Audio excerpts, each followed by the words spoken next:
Hello, everybody. Welcome back to the TheP-LotPodcast. John here, joined once again by the main man himself. Wait a minute. You're not my cousin, Michael. Who are you? Hey, now.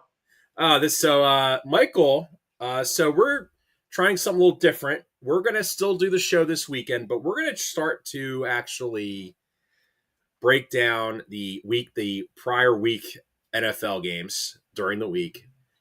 We did that a couple weeks ago.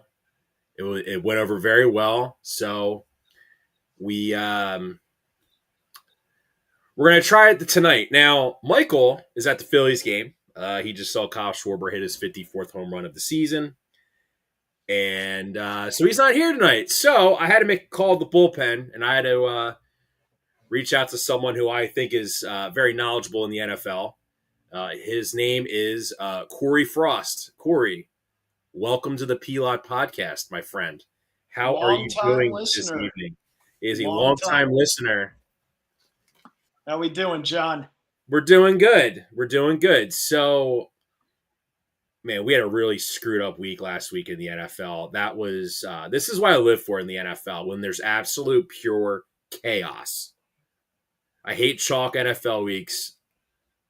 Well, you got your fill this week, then. You did got your fill this week. Everybody and their mother had the Green Bay Packers winning against the Cleveland Browns.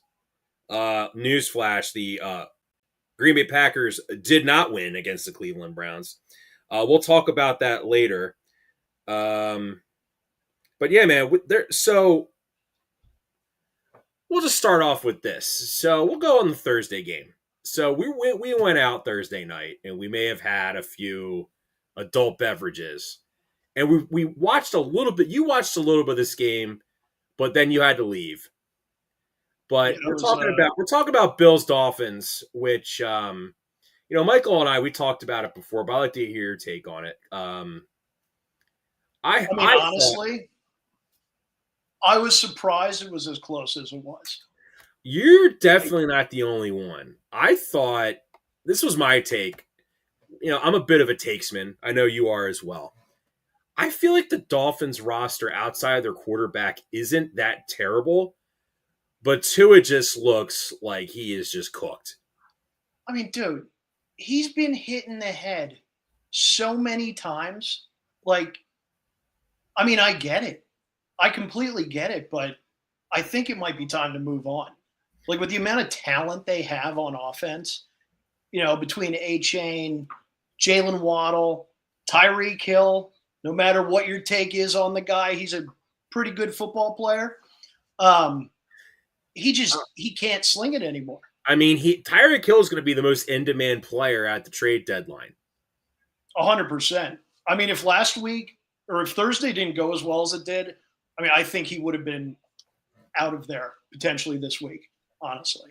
It did look like they were trying to really feature him a lot. Like they were almost like showcasing him, like, hey, he can still play. Like maybe we can get a first for Tyreek Hill. But yeah, the thing that stood out to me the most about how bad Tua played, besides all the checkdowns he was doing, dude, his throwing motion, he takes so long to get the ball out, Corey. Like it looked like he took him like 5 seconds to throw the ball. It's like here. And he doesn't have a lot of time. He was sacked, 3 or 4 times that game? Yeah, and honestly, the Bills' defense, they were missing Ed Oliver and Matt Milano. They were out. And he was still under fire. But, the final score, 31-21. The Bills almost backdoor covered it. But, they missed a field goal as well. I think a lot of people thought they were just going to annihilate the Dolphins too, but Josh Allen still played out of his mind.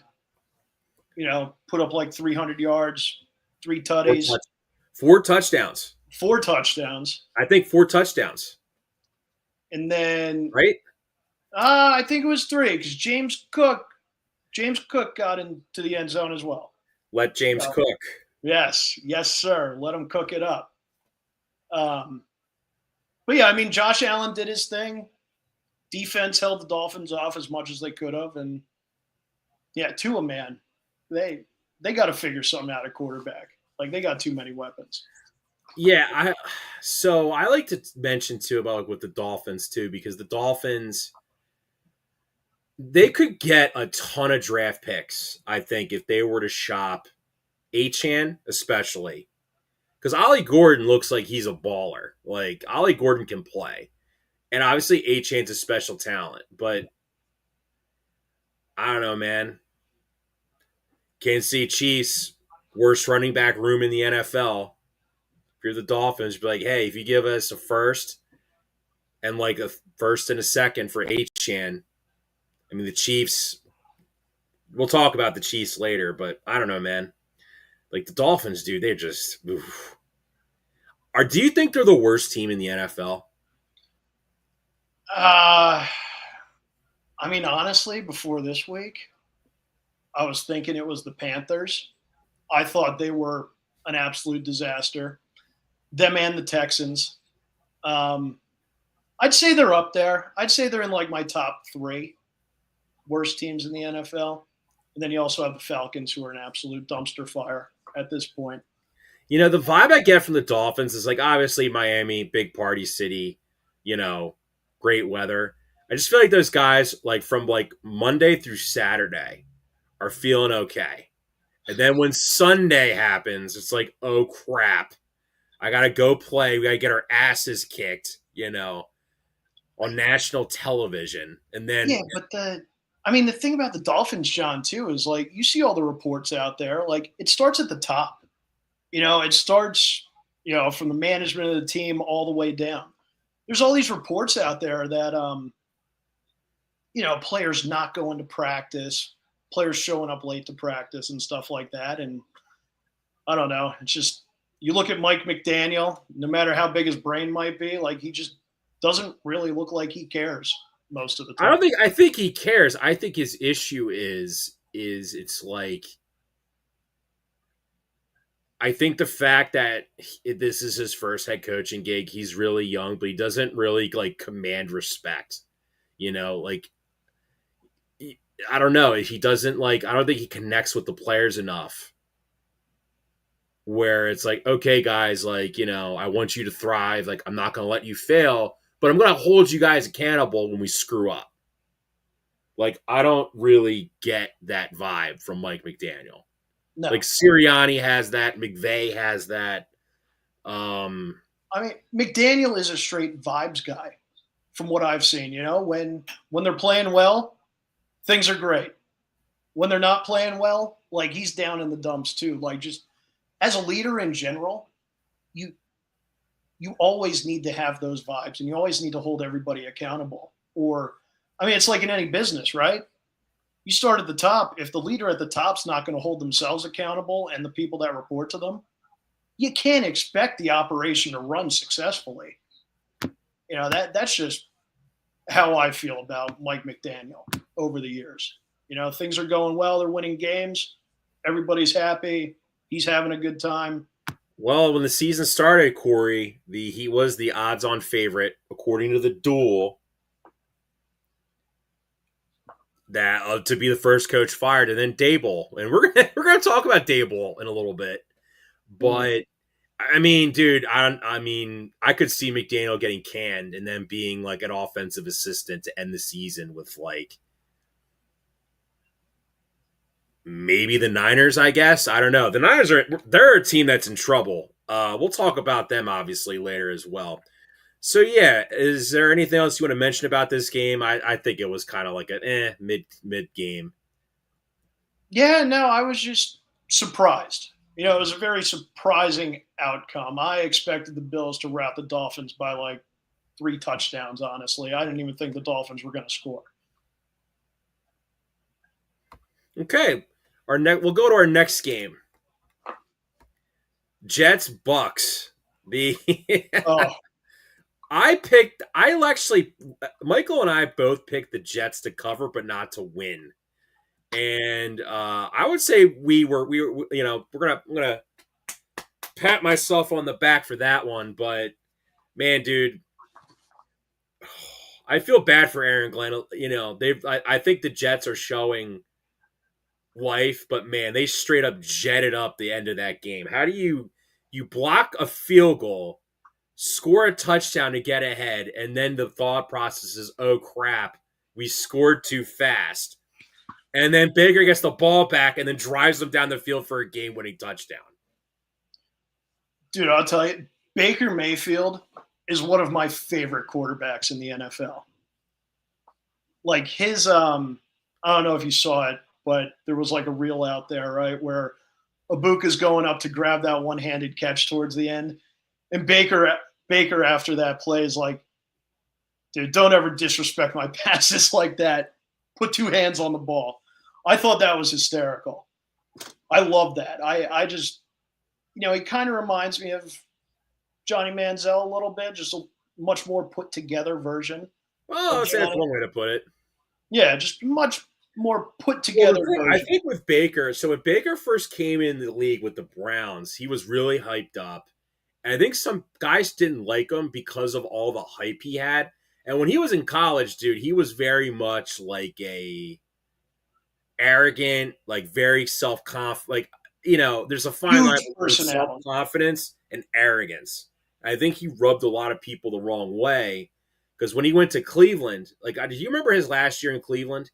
He actually tore his rotator cuff in his non-throwing shoulder, and they played a game, the Browns did, where like they said that he was in like excruciating pain and he threw 55 passes and he was just getting leveled the entire game. And then the coach He's a had the dog. ball, and then Kevin Stefanski kind of blamed the loss on him. I remember watching that. I'm like, that's when I finally started liking him because I felt bad for him. I was like, dude, like Well, you're putting him out there to fail, and then you're blaming it on him. Like, and then the following season they brought in Watson, and then oh, the Browns then said Mr. to Ruby Baker, was "Hey, better. we don't want to get rid of you. Can you start until Watson comes in?" This is when all the 26 allegations, and he told him to go f off, which I was like, "Good. You should tell him to f off. That's disrespect." Yeah, I don't blame him whatsoever. I mean, I'm just glad that he's finally in a place where he can play to his potential. You see it with any quarterback that goes to the Browns. You go to the Browns to die, but he's now on his, comeback tour. He's playing well. He's got some nice weapons out there, even though our guy old man Evans went down that game, which is unfortunate. But luckily his injury does not look as bad as it could have been. I mean, that's a huge positive. Well, I remember when they Mickey Moused Evans last year to 1,000 yards. That's when I thought to myself, "Oh, he's going to start really declining." Like especially with the injuries, he's been around forever. People don't realize he was Johnny Manziel's teammate at A&M. He was his go-to At guy A&M. Yeah, at he's what, A&M. like That's how 33? long he's been around. How old is he? Like 33? Probably. 33, 34. It's not the years, Corey. It's the mileage. He's got a lot of mileage Well, on he him. does. He does. But I mean, he's been a staple down there for quite some time. Yeah, I forgot this was a so this Jets Bucks was sort of a this was a revenge game for Todd Bowles because he was the Jets head coach. He was actually the last Jets head coach, I think, to have a winning record. And then the Jets fired him. And then he went to Tampa to coach under Bruce Arians, and now he's their head coach now. Yeah, I would say this, though, with the Jets. I feel like they're going in the right direction. Like, they're not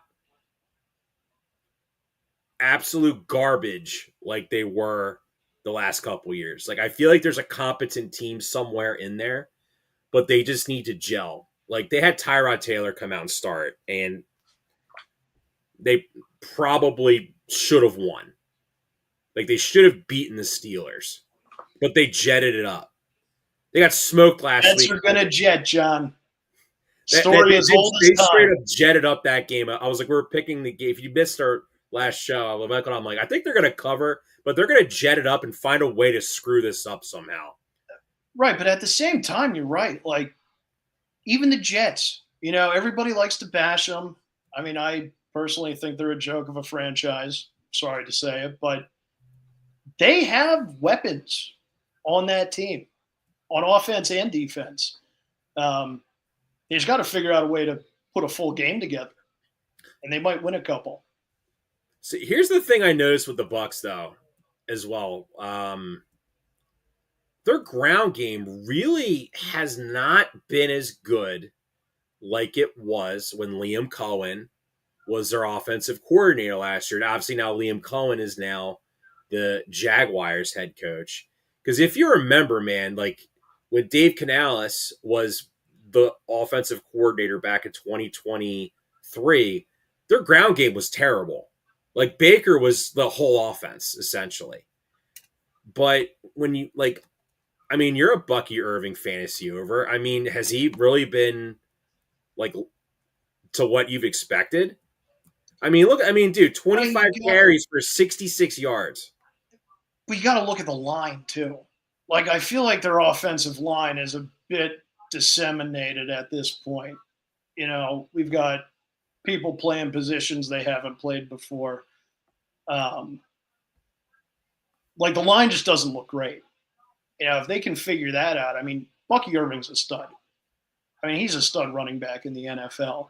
But when you're getting hit pretty much in the backfield and going backwards to start your Yeah, they're rush, missing Cody Mock. They're, pretty good guard. Tristan Wirfs has been out. He's fortunately he's coming back this week against the Birds. nah, I'm not worried. But yeah, their line is just kind of in shambles right now. They get some guys coming back, get whoever they have out there playing together a little bit more, practicing together. I think they'll be all right. I mean, they're 3-0 right now. They've Yeah, here's got the a thing weapons with team. their 3-0. This was like something that I noticed too was let's pull up the Tampa Bay Buccaneers real quick. I feel like all their games are like close. Like I thought it's kind of hypocritical for me to say because the Eagles are. Well, I didn't want to go down that road, John, but here we are. But bro, it's the freaking Jets, man. Like it's like come on. Like the Tampa Bay Buccaneers schedule. Yeah, so let's pull up the Bucs schedule here. All right. Atlanta. Okay, Corey, Atlanta Falcons. Do the Atlanta Falcons excite you at all? Trash. Okay, they won 23-20. Baker Mayfield, game-winning drive. Igbuka touchdown. Okay, week 2. At Houston. Again, game-winning drive. 20-19. Sounds like a Mickey Mouse 3-0 to me, John. This is the most Mickey Mouse 3-0 I've ever seen. And they're supposed to be the NFC South division champions. Like, this is this is their schedule now for the next 4 games. At home versus the Eagles. On the road in Seattle. At home against San Francisco. At Detroit on Monday Night Football. Yeah, that's going to be a nightmare. Yeah, like we'll see. We'll see with the Bucs. We'll see with them. They might win 1 out of the next 3. Yeah, exactly. Like well, they could go from 4-2 start to the season. Yeah, they can go. They could go from 4-0 to like 3-0 to. Yeah, don't say 4-0, John. Don't put that. No, we're not trying to do that. All right. Next game, Raiders at Commanders. So I thought the Raiders. I didn't think they were going to be good, but I didn't think they were going to be bad. What? John, they have Chip Kelly. running the offense. You can't expect much out of that What dirtbag. was so I find it weird. So the Raiders head coach is Pete Carroll. I kind of like them hiring Pete Carroll. But one thing they did in the offseason was Pete Carroll obviously has his defensive system. They were letting guys go in free agency, which I'm like, okay, but are you going to bring in guys to replace them? Yeah. Yeah, like their defense has been bad. Like their defense has been bad, and that's your point. So you bring up Chip Kelly as their offensive coordinator. Um, yeah, Ashton Genty, I, who 100. Ashton Genty's 100. That's like 100, almost all of his yards he picks up are after contact. John, 101% of his yards. That makes no sense. He has 144 rushing yards in the first 3 weeks. And by the stats I looked at, 145. Now, this doesn't make sense. 145 of the 144 rushing yards have been after contact. This guy can't even get through a hole without being hit. It's crazy. And I am a Genty owner in fantasy. Put a lot of draft capital into that guy. And it's been abysmal. But I don't think it's his fault. Well, He no, finally I got, think so. Like Brady's like running the show there. He's announcing and he's also like running the show. which I I don't think understand how that's I possible. don't understand how it's even allowed. Like the tush push complaining is like the talk, but like I don't know how this whole Brady thing is not getting mentioned. But dude, I'm like watching his highlights when he has a hole, he just runs straight through it, and he's good at breaking tackles. He's kind of like Saquon on the Giants. Like I remember going out to like Barnaby's when they have all the games. So you'll have like not just Eagles fans there. You'll have like the token Rams fan guy wearing the Stafford jersey. I remember you would have Giants fans there.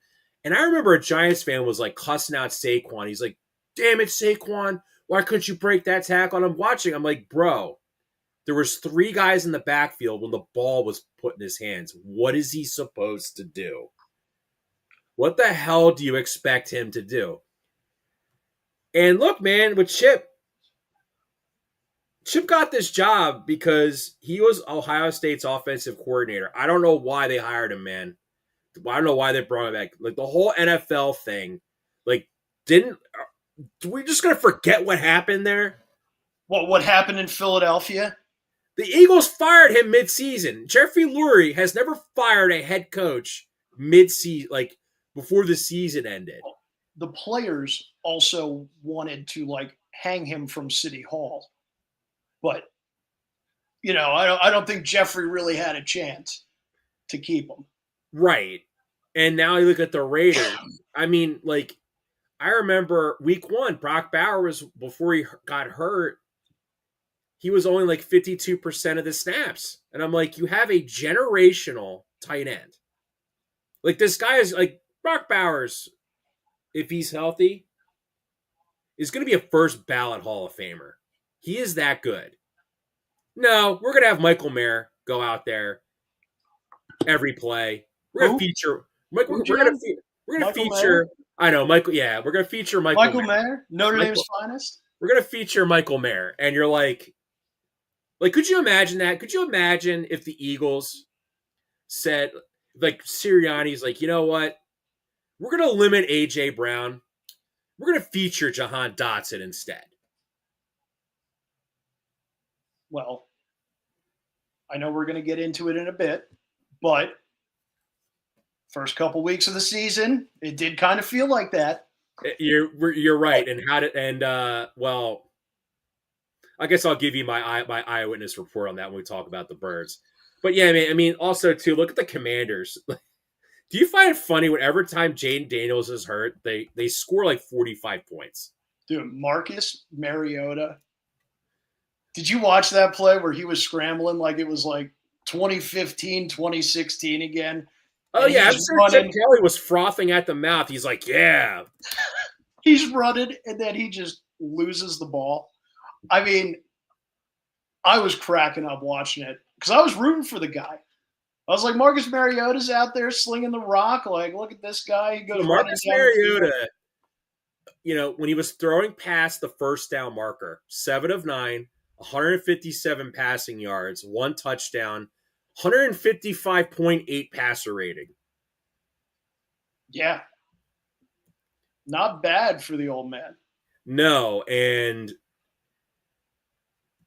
like Jerry McMichaels, like, yeah, like they were just running all over the Raiders too. Like the Raiders, They also utilized what, five? Five running backs, maybe? yeah, Bill Krosky Myers. Everyone thought he was going to be the feature back. Nah, man, they're just rotating their backs. This is what Kingsbury did when he was the. Remember when Kingsbury was the head coach of the Cardinals? He just rotated running backs like Emarcano and like James Conner, and I'm forgetting another guy, but like he doesn't really commit to just one back. You saw it last year. They had B Rob, but Eckler was there, and like Rodriguez as well, McNichols too. I mean, who's what do you make out of the Commanders? I mean, they beat the Giants. I They beat this hapless Raiders team at home. Got their asses beat by the Packers. I don't know.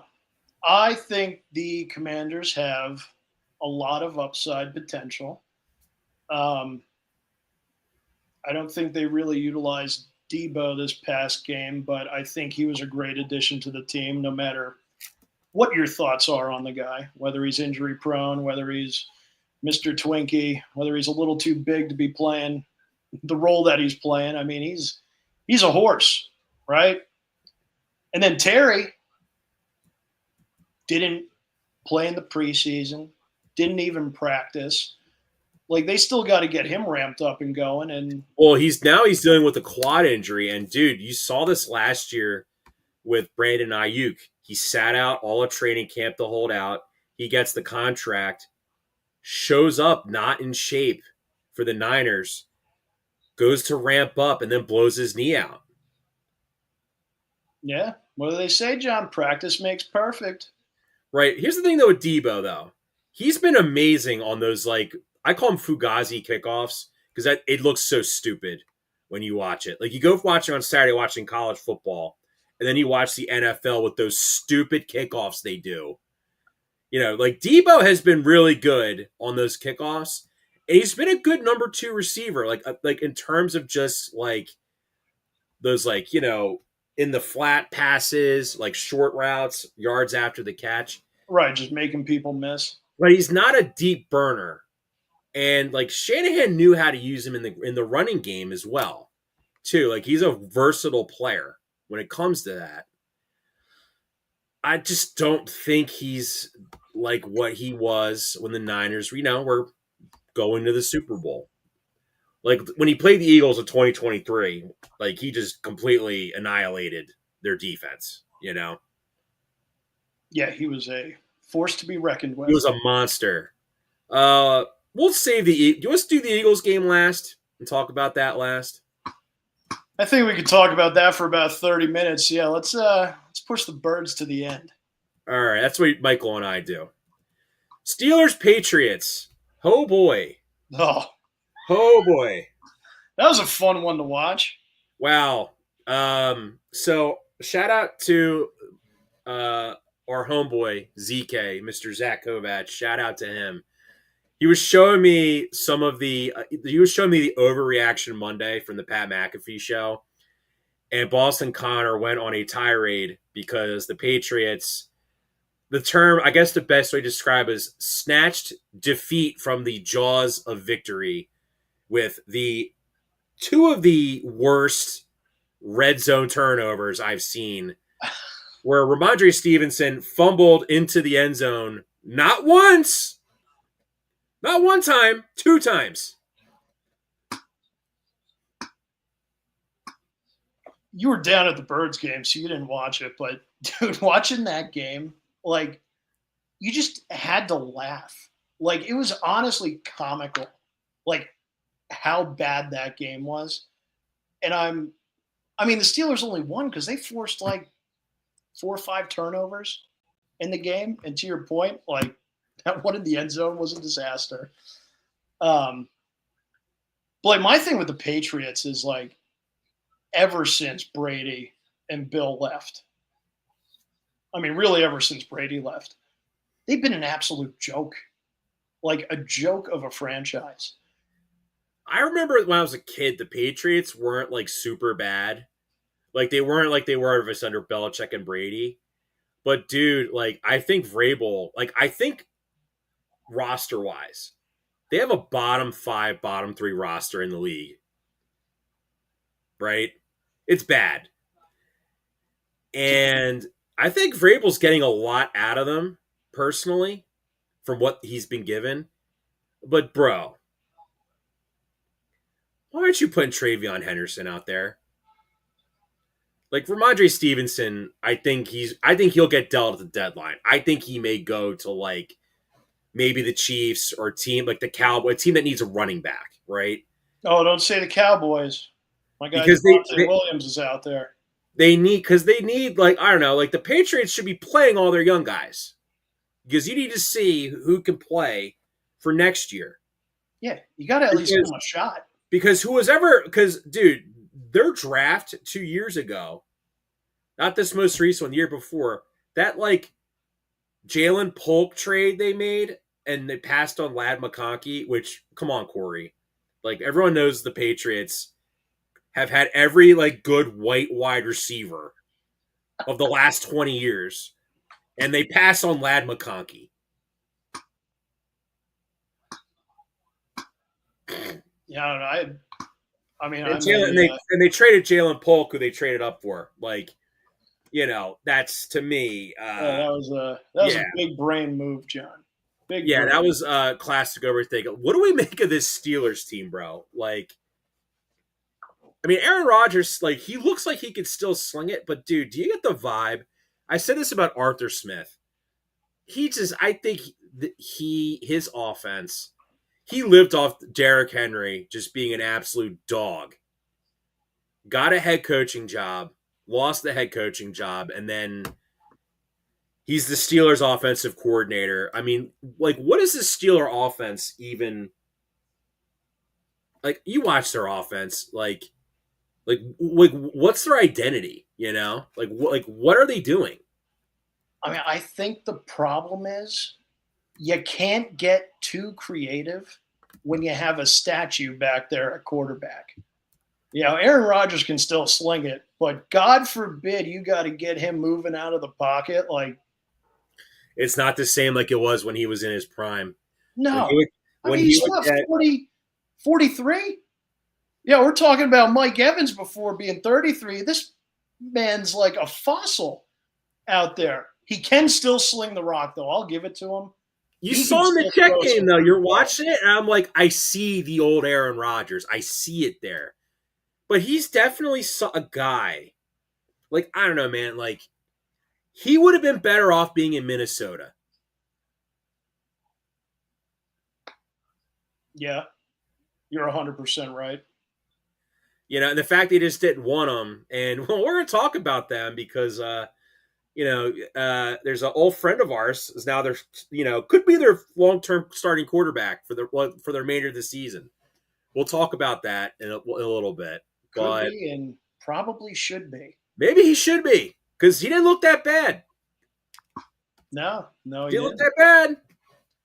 But I will say, too, when you have a guy like Calvin Austin, the third, leading your receiving core, I mean, Why are they not like? How do you not get DK involved? Like, exactly. this is what I hate about some. Like, so Arthur, I hate about some of these offensive coordinators. Corey, don't you feel like they do things detrimental to the team to get ultra creative so they can get another like head coaching job again?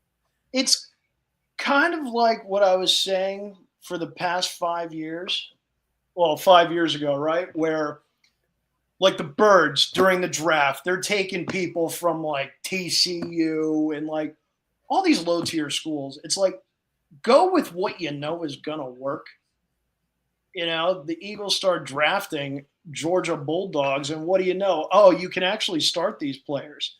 It's like these offensive coordinators, they think there's some sort of genius and they, have some sort of witchcraft in their bag. It's like, dude, just get your playmakers the ball and let's see what they can do. Like you have a guy like DK Metcalf, like he's a house of a human being, fast, he can Yeah, like catch the I ball. would be trying spamming getting him the ball. Like I need to figure out ways to get DK Metcalf the ball. Yeah, just get him involved. Nothing bad could happen if you're getting DK Metcalf involved. Because you Like, see Aaron Rodgers, like, dude, Aaron Rodgers is a very opinionated man. If he's not if he's not happy about something, he's gonna let you know about it.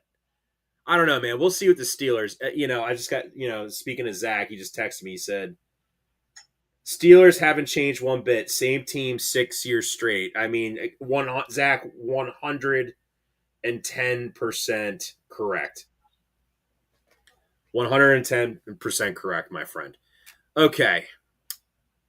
Packers Browns. Corey, did you see that 98% of the money line had the Green Bay Packers? You know what we call that? We call that a donation to Vegas. big donation. There is a reason why Las Vegas, they are not the Salvation Army. They do not donate. They do not hand out money to people. I heard they might be putting up a new another sphere with all that money that was donated on Sunday. Okay, so all right, let's just get the big thing out of the way. The team that everyone talked about through the first 2 weeks, I thought was the Green Bay Packers, right? Oh my God, the Green Bay Packers, they're the best team in the NFC. They got Micah Parsons. Now Micah Parsons, because he's not a Dallas Cowboy, now people want to start liking him now. That defense looks way better with Micah Parsons in there. Brother, you can't be losing to the Cleveland Browns and be like, we're Super Bowl contenders. I think they are Super Bowl contenders, but dude, Jordan Love, if you get pressure on Jordan Love, he folds like a cheap card table. Speaking of pressure on Jordan Love, did you see the clip of when Myles Garrett just beat the left tackle? Like, the left tackle did not even touch this man. He just shot the gap. And all you hear in the background, Jordan, run! Jordan, run! I saw that today for the first time. I was cracking up because honestly, in that situation, that's the only thing he could do. Just yell as loud as you can to tell that quarterback he's about to get real messed up if he does not move. Let me ask you this. Would you like to watch that clip again? Sure. You got it up? Oh, it was phenomenal.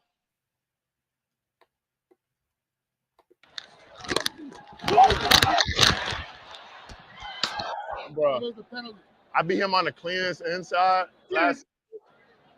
Jordan! Jordan, run! Dude, that literally looked like Myles Garrett was at practice, just like shooting gaps on the sled or something. Like, give him the old Olay, just right on through. It's like when you're a left tackle, like you cannot let that happen, John. I played a little bit of high school football, a little nose guard and tackle, but that's your job. You got to protect the quarterback, and you're letting this. Yeah, but you're also being asked to. Like Myles Garrett, I said this. We did the podcast. Michael and I were picking the award winners. He's picked Mike Parsons to be Defensive Player of the Year. I picked Myles Garrett. Because I said to Michael, I said, I think he's a first ballot Hall of Famer. I don't think he's really ever gotten his flowers truly as like the best defensive player in the NFL. I mean, Corey, he almost single-handedly won them the game against the Bengals. He like won them the game against the Packers. And there was nothing they could do against the Ravens because the Ravens, like their offense is so putrid. Like that's the thing with the Browns is we haven't hit this point yet where people are going to start mentioning, would it hurt to put Dylan Gabriel or Shador in just to see what would happen? I think Shador is going to get his time pretty soon.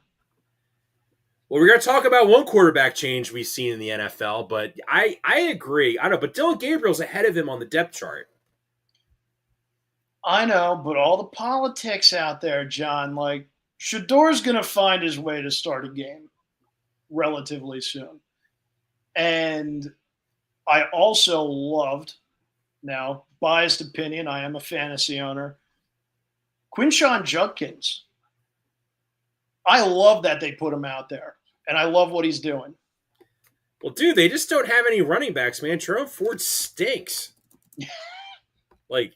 Yeah, they were really hoping Quinshon's allegations, Well, here's the thing, though, too. They traded Travis Hunter, which at first everyone laughed at them, I think, right? Now, maybe that was a good idea.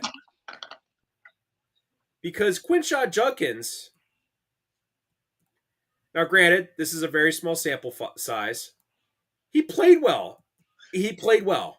Carries. And you know what, John? When you got somebody like that on the squad, that hot take, but I know he probably beat that woman. Uh-oh.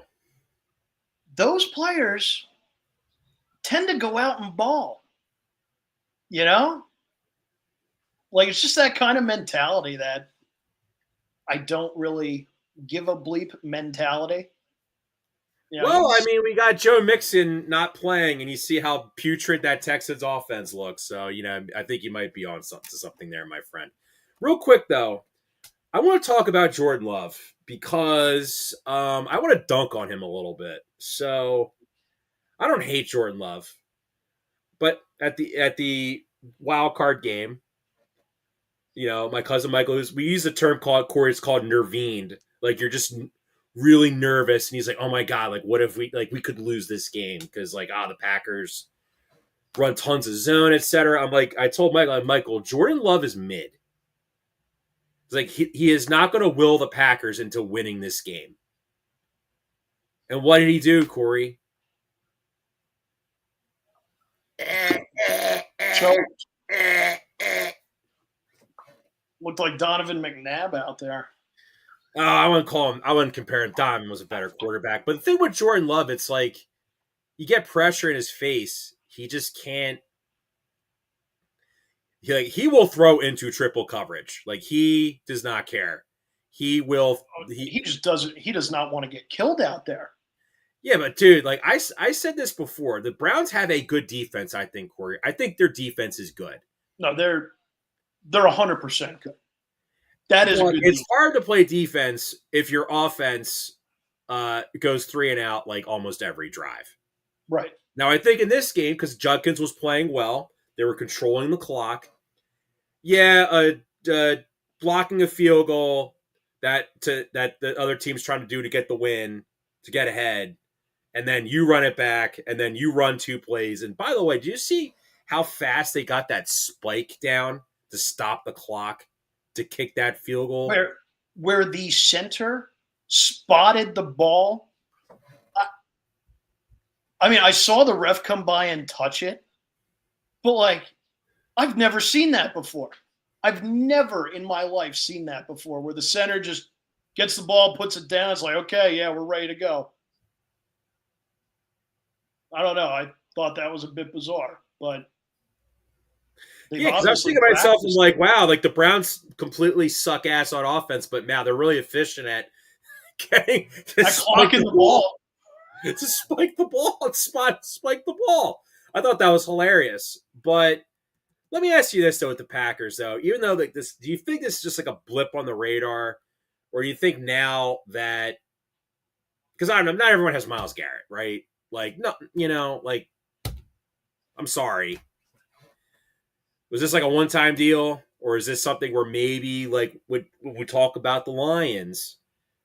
That division looked like it was kind of a runaway, possibly. The Packers have an easy schedule. The left tackle that screamed Jordan run was like, oh, we can go undefeated. Look, all these bums that we play this year. No, I would not put the Packers in that category that we put the Buccaneers in earlier. Fugazi, Now 3-0 3-0 for the Bucks. Packers defense is great. I mean, they're a top tier defense in the NFL.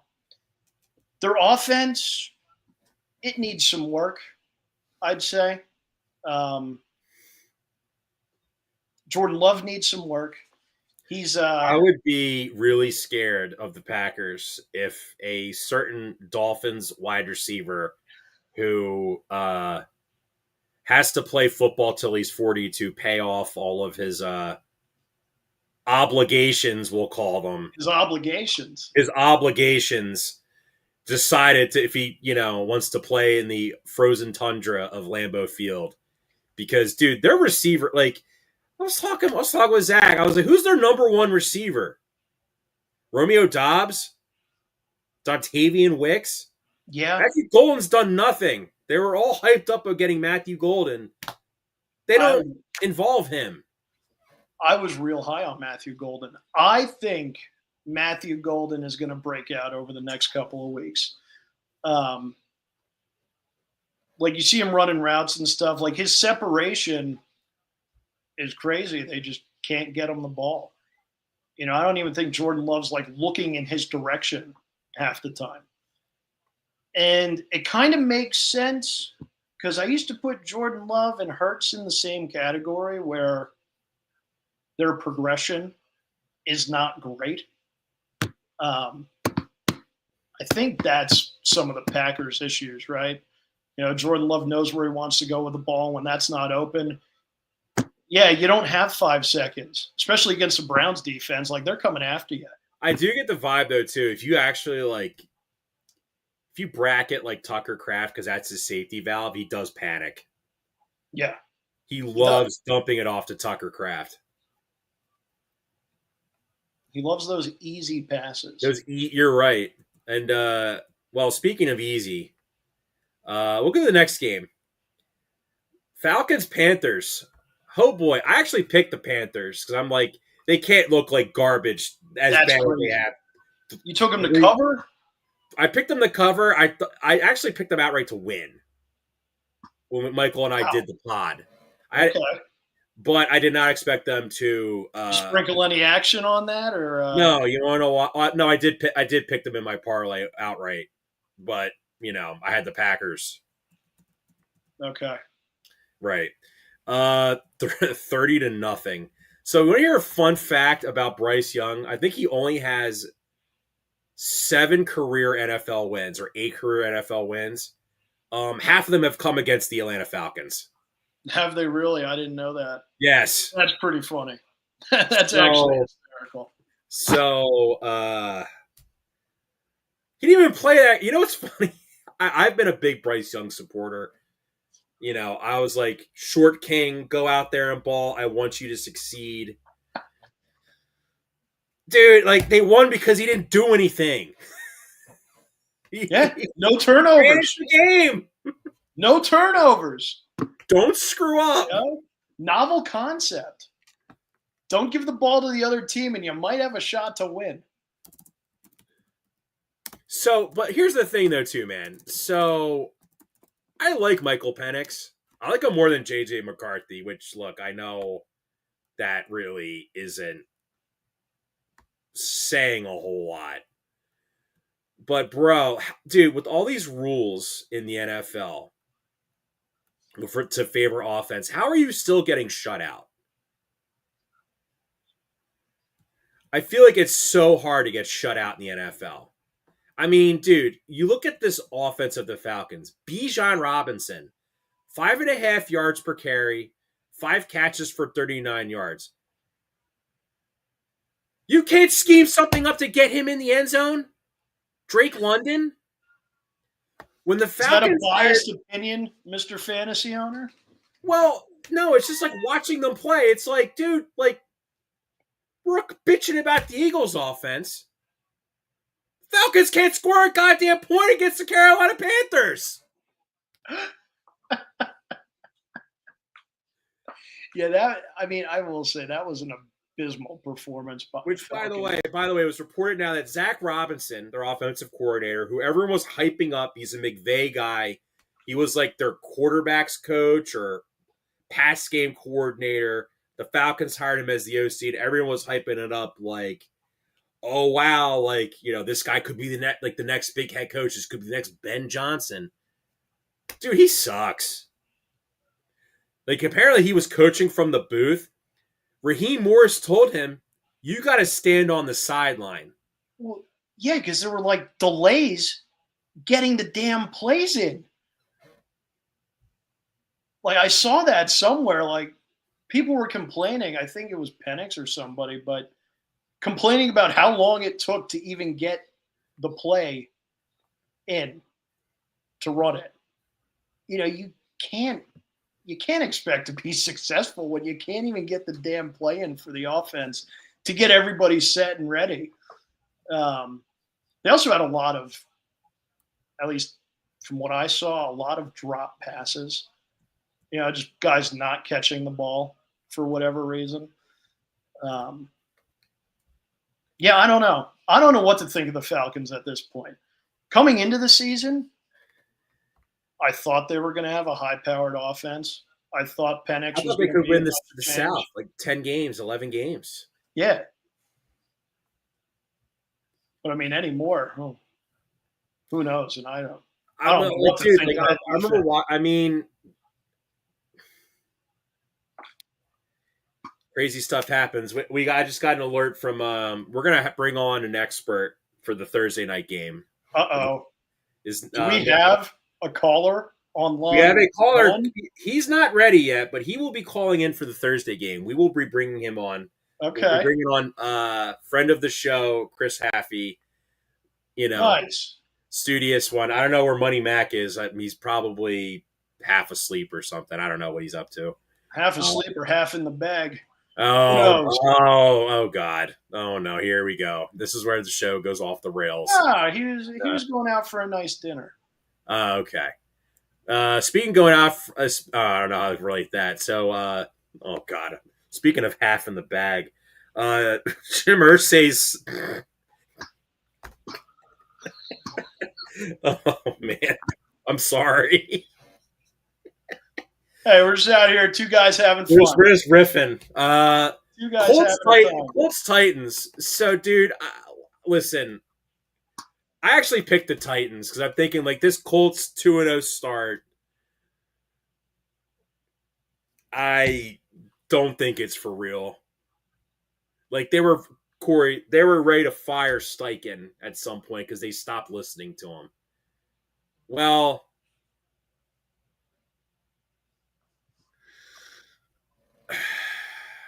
maybe are they legit? Are the Colts legit?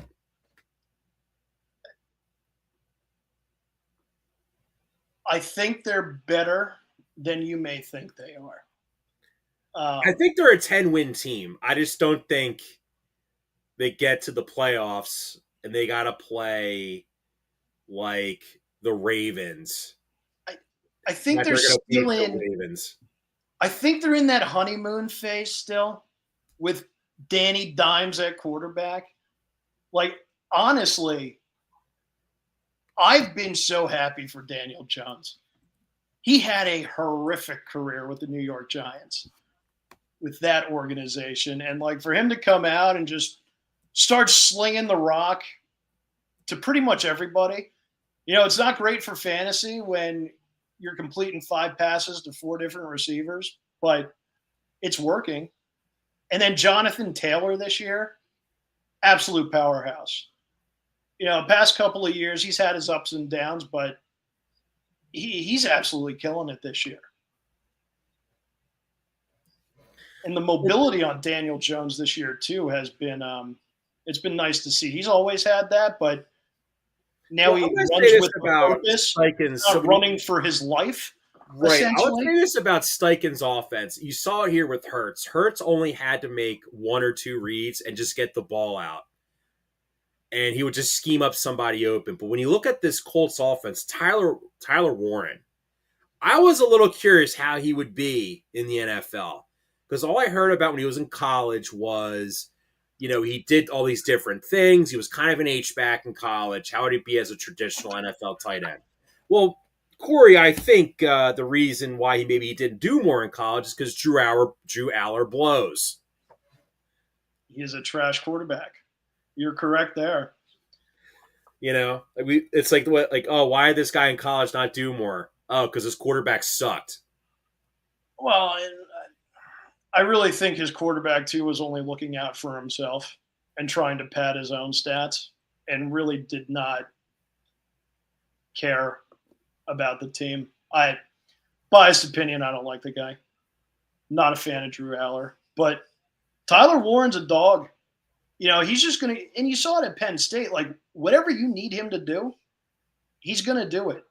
And he's another one of those guys where it's just that mentality is really what you want on a team. A player that's going to go out there and just do whatever he needs to do to get open. He's just prototypical tight end, I'd say. I mean, I think him, Bowers, it's like we're kind of going old school, and you had like Tony Gonzalez and like Antonio Gates. Yeah. Antonio Gates and like the AFC. Yeah, man. Real quick, have you seen the guy that posts his fantasy team where it's literally all Colts players and he's 3-0 in his fantasy league because every player on his team plays for the Colts? I have not seen that, no. Yeah, I saw that on Twitter. I couldn't believe it, but that's hilarious. Like, he literally has – but his quarterback's Anthony Richardson. Someone picked up Daniel Jones. He has AR-15 back there. Yes. Oh, and boy. Because the Colts have only punted one time in their first 3 weeks. That never happened when, like, Peyton Manning was their quarterback. No, like, how insane is that? They're efficient. It it kind of reminds me a little bit when in 2022 with the Birds a little bit when the Eagles offense was just putting up mad points. Yeah, and then the defense doesn't really need to worry about it, but their defense is pretty solid too. I mean, they don't have a bad defense. They have good players on defense. But how I think Latu's a dog. Kwity Paye's a dog. Kenny Moore, underrated player. Zaire Franklin. What's your take on the opposition there? What? The good old Tennessee Titans. I think they have the worst coach in the NFL on their team. I feel bad for Cam Ward. Like, the Titans could actually be in a very good spot if they fired Brian Callahan. And, like, I don't know, dude. Like, here's the thing that's awesome, though, if you're a Titans fan. Like, if you want to approach this like a 3-year rebuilding plan, right? You got Cam Ward. If you just blow again for the next 2 years, you can get like Jeremiah Smith and like a left tackle for your offense. And then you'll just be like 3 years from now, you could be the top of like the AFC South, Yeah, they need to bolster that line. But Brian Callahan stepped down as the play caller, named their quarterbacks coach. He will be calling plays. It does reek of desperation, though. Because it's like you watch Cam Ward, it's like he makes like these amazing throws and they get dropped. Or he drops back and he has a guy wide open and then he just has no time to throw the ball. And their head coach, every time they win the coin toss, looks like he's like they won the Super Bowl. Like, that's how ass they are. So, yeah, man. I mean, that's a good point. I said, are the Dolphins the worst team in the league? Like, are they the most inept team in the league, the Dolphins? with Tua, yeah. But I think just overall badness, I think the Titans are the worst. Yeah, from top to bottom, I'd say it's got to go to the Titans. And they have good players. Like their defense isn't bad. It's like they're all like their head coach is just an absolute idiot. Like we remember like week 1, the coach didn't know an elbow counts as 2 feet in.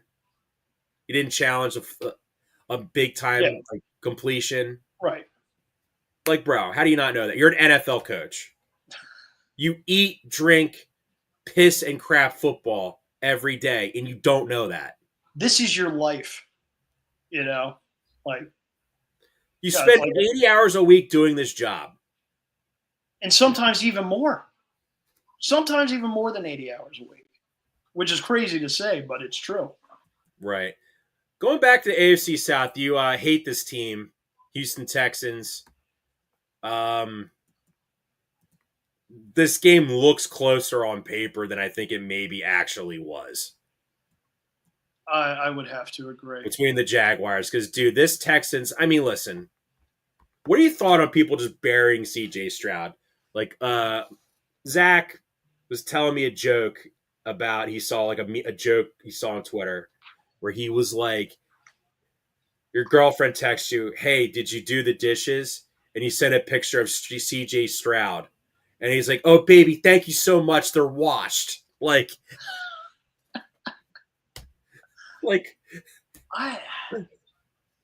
This is another team. That offensive line sucks. That's what I was going to say. I was like, this is another prime example of, it all starts up front. When you don't have a competent line, you can't expect much. You can't expect them to run the ball. CJ Stroud's got no time back there. Now, he's more mobile than some of the other guys we've talked about, right? But, I mean, when you're running for your life, there's only so many plays you can make. So many reads you can make. Like, he's out there just running around like he's got his head on fire because they can't block anything. And they didn't really address the offensive line position seriously in the off. They traded away, Bong Mask Man. I always forget his name, Corey. Help me out. He's on the Commanders. Laramie Tunsil. They traded him to the Commanders for like a 2nd and 4th round pick. Because if you recall, when they got Will Anderson Jr., they traded like a crap load of draft picks to get that pick. And he's a great player, man. I think Will Anderson's a dog, and their defense is really good. But that team's just and it kind of like you saw it today. They let go of C.J. Gardner-Johnson. He was being annoying. He was being himself, basically. And D'Amico Ryans, who's probably really pissed off they're 0-3. Said enough's enough. He's just like, you shut up. Get the hell out of here. Don't let the door hit you in the ass on the way out. I mean, hey, that's... But here's the thing, though, with the Texans, man. The Texans are 0-3, like the Titans. But, dude, like, the Texans just... I don't know, like... They're all, like, close losses. Well, it's because of the defense. The defense is keeping them in these games. And then the offense just cannot get a single thing going. Like, week 1, Rams, 14-9 loss at L.A. At home versus Tampa, 2019. At Jacksonville, 17-10. Like... I mean, and Nico Collins, he had a pretty good game. He was productive. But I think the problem with that offense, Corey, for the Texans is this. Joe Mixon last year, despite their O-line being bad, he was a dog. People forget how good he was last year because you had Saquon challenging the rushing record. You had Derrick Henry having a career year. Bijan Robinson's Bijan Robinson, right? Jahmyr Gibbs and David Montgomery. He kind of got lost in the sauce in that conversation. He was like their offensive MVP. He's injured right now. Nick Chubb looks washed. I'm sorry. He's not the Nick Chubb he was with the Browns. Right? He hasn't been for a couple of years. Right. And now it's like I'm looking at fantasy. I'm like, God, do I pick up Woody Marks? Because like Nick Chubb ain't gonna last. Like I don't like, bro. Like, come on. That's one of those stash players. Like CJ Stroud definitely benefited from a strong ground game his rookie year because it wasn't all on him.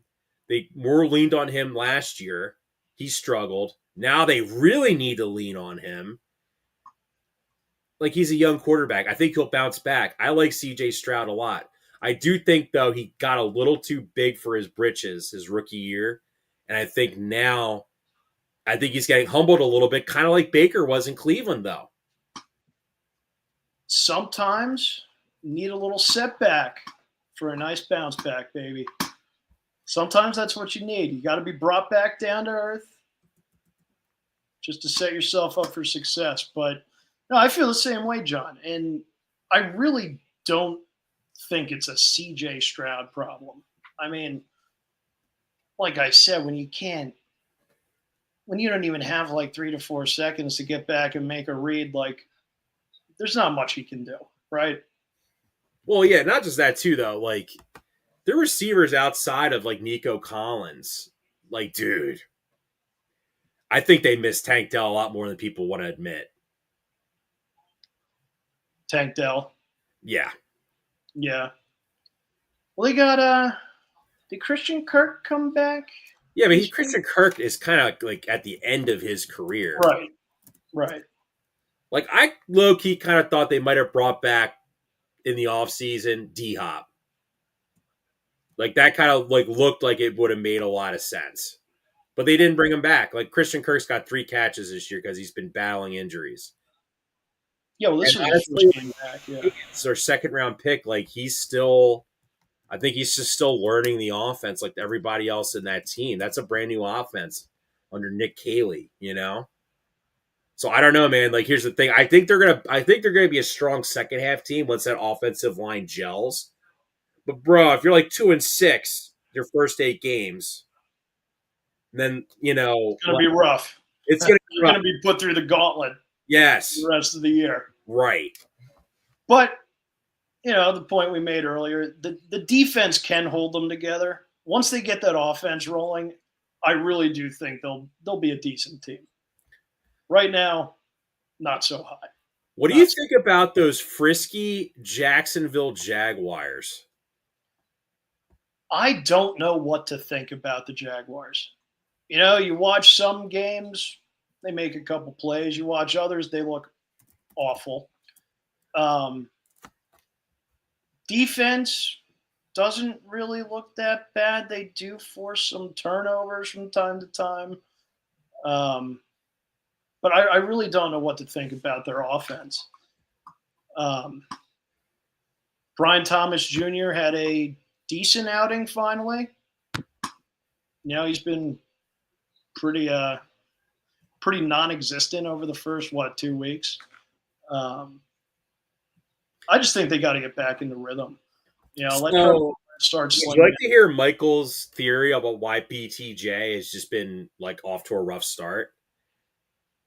So in the preseason, he got rocked going over the middle. Now he just looks mortified going over the middle. Like he's going to get hit really hard again and just get completely killed. Yeah, just get hung out to dry. Because you see, like, he had this one really bad drop, and Liam Cohen just looked like he was going to lose it. Yeah, the one where he didn't even look like he wanted to catch the ball. Against the Bengals. Yes. He didn't even want that pass. He didn't want it. But when we look at the Jags, though, man, like, I don't know, like, they're 2-1. They could be 3-0. But, like, dude, these offensive issues they have, like, with Trevor, like, listen, I'm not a big Trevor Lawrence guy. I think that generational tag gets thrown around, like, way too much. His comp was Carson Wentz coming out of college. Like, if you told me so-and-so is a generational quarterback, I want to hear Peyton Manning, Tom Brady, Aaron Rodgers, Drew Brees, even though I think he's the greatest stat patter of all time. John Elway, Dan Marino. I don't want to hear Carson Wentz, and you say he's a generational quarterback. You should throw Nick Foles in there. Nick Foles, like, come on, man, like, he kind of is like Carson Wentz though with the Eagles. Like, he has like some dumb ass turnovers, and you're like scratching your head, like, dude, what are you doing? Yeah, He like, does what hold are on to we the ball too looking much, at? and we're complaining about his receivers not catching the ball. It's literally they're literally like the Eagles South is what they are. They're Doug Peterson Eagles South is kind of like the Jacksonville Jaguars. I don't know. Like, I think they're deep. They got some dogs on defense though. They Josh do. Hines Allen and Olakon. They are dogs. I will say this. What do you like? What is your take on T-Law? On who? Trevor Lawrence. Sunshine, baby. I think he's just out there to look good. I don't think he's a good quarterback. Honestly, I didn't think he was a good quarterback coming out of college. I thought he was extremely overhyped. Yeah, I don't know. He wouldn't be my first pick. I'll tell you that. I mean, I had a chance to pick him up in fantasy, and I picked him up. A week later, I dropped him because he just, I don't know. I think he's very mid, John, as we would say. He's a very mid-tier quarterback. Right. I He'll go agree. out there, he'll make some plays, but at the same time, he's also going to just chuck the ball out there, and team's going to pick it off. Would you like to hear the leading receiver for the Jaguars their first 3 games? Yeah, who was that? Week 1 against Carolina, Brenton Strange, 59 yards. Week 2, lost to Bengals. Parker Washington with 76 yards. Who? Parker Washington. Uh-huh, exactly. Their slot receiver. Week 3, Houston Texans, Brenton Strange again.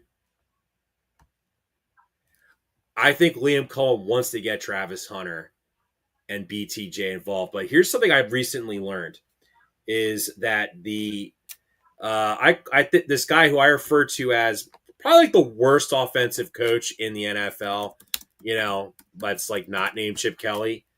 Or do you know who Shane Waldron is? I'm not familiar, John. Please enlighten Shane me. Waldron is he was the Seahawks offensive coordinator in 2023. Sucked ass. JSN as a rookie barely got involved. Right? Shane Waldron leaves. JSN breaks out. Jackson Smith and Jigba breaks out last year. This year, now he looks even better. Last year, he was the offensive coordinator for the Chicago Bears. Oh, boy. Caleb Williams looks like he's never played football before, and Rome Odunze got 0 separation. Shane Waldron got fired. Rome Odunze looks Top really tier good. NFL wide receiver. Looks like an actual NFL wide receiver. He is the pass game coordinator for the Jacksonville Jaguars. Brian Thomas Jr. is scared to catch the ball, and Travis Hunter looks like he's never played at like organized football before. I mean, but Travis Hunter, too, they got to Pick a position. They need to decide what position he's going to play. You know, we're not playing in Colorado anymore, playing some low-tier teams. Well, dude, it's kind of like when Percy Harvin was on the Vikings back in the day. They didn't know if they want to make him like a running back or a receiver, so they tried him out at both. But then he never really got that experience at one position, and then his career kind of fizzled out after that. Yeah, except for being a kick returner. Oh, gee, I just asked the Denver Broncos about that in the Super Bowl. Yikes. Okay, so we're going to move on. Speaking of the Bengals, Vikings. Let me ask you this. Do you regret the Eagles letting Isaiah Rodgers go?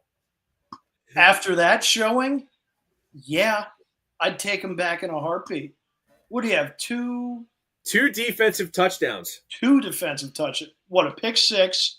And then a fumble return for recovery, a right? touchdown. Yeah.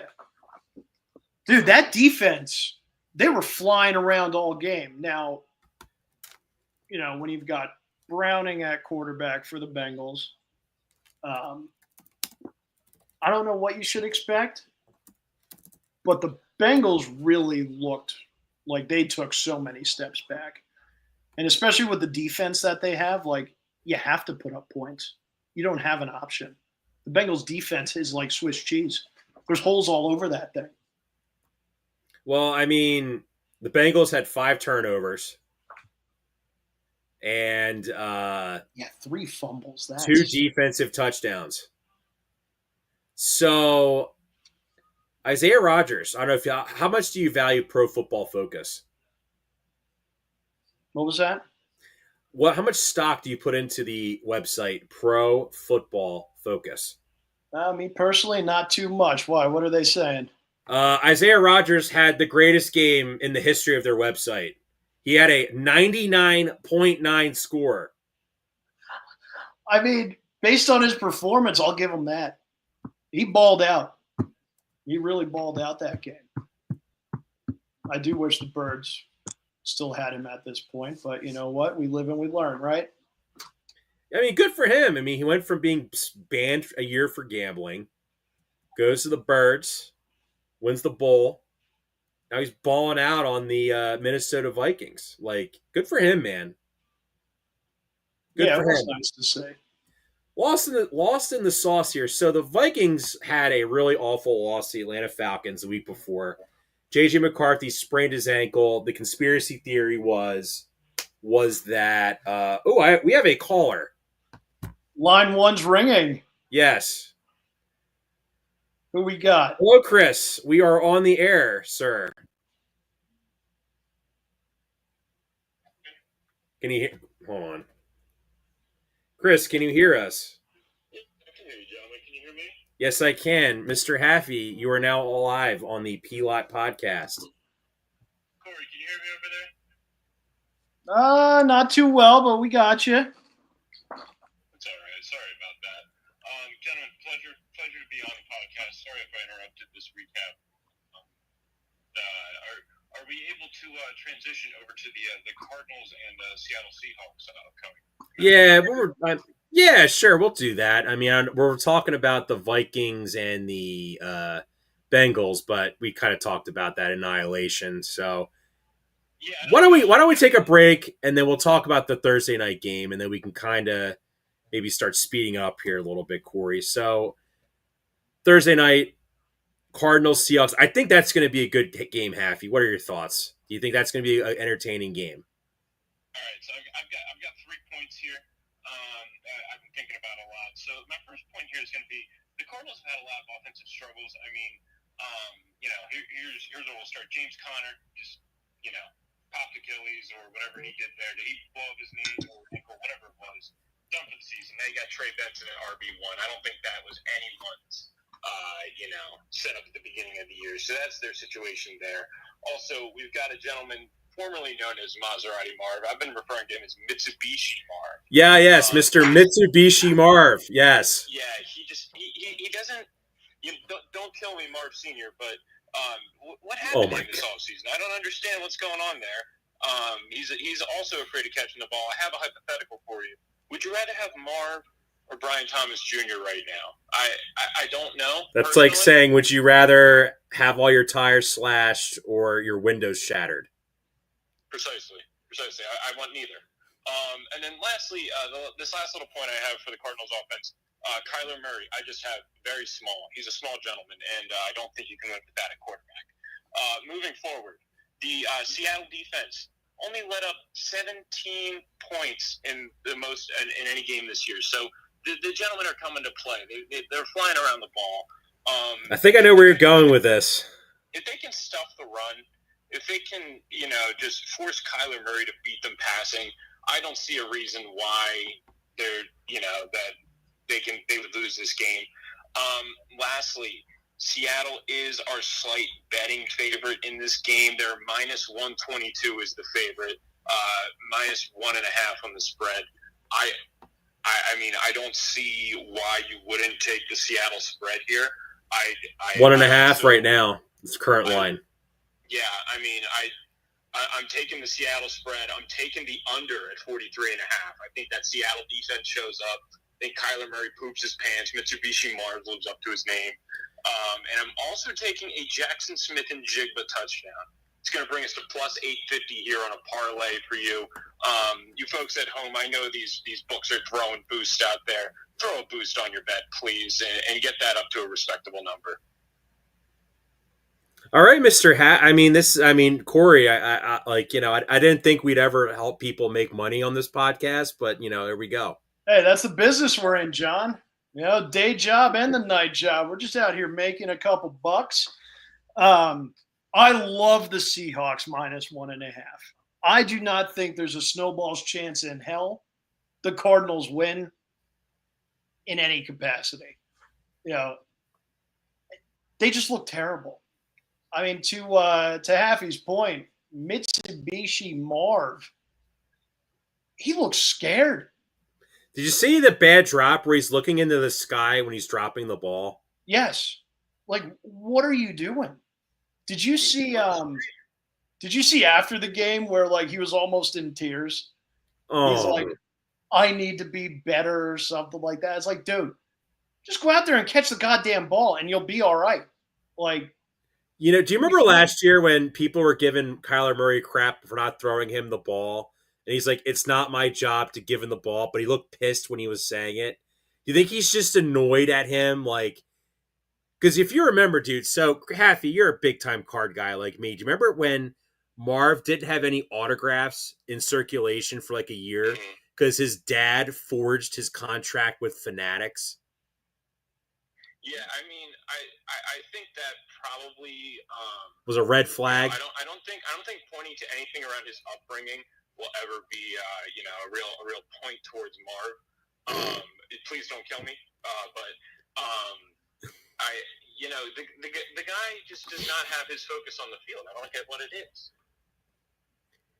Well, dude, like at Ohio State, he was a great player, and like Ohio State just puts cyborgs into the NFL. Like, we're talked about Egbuka earlier being a dog. Like, is this like the Cardinals coaching?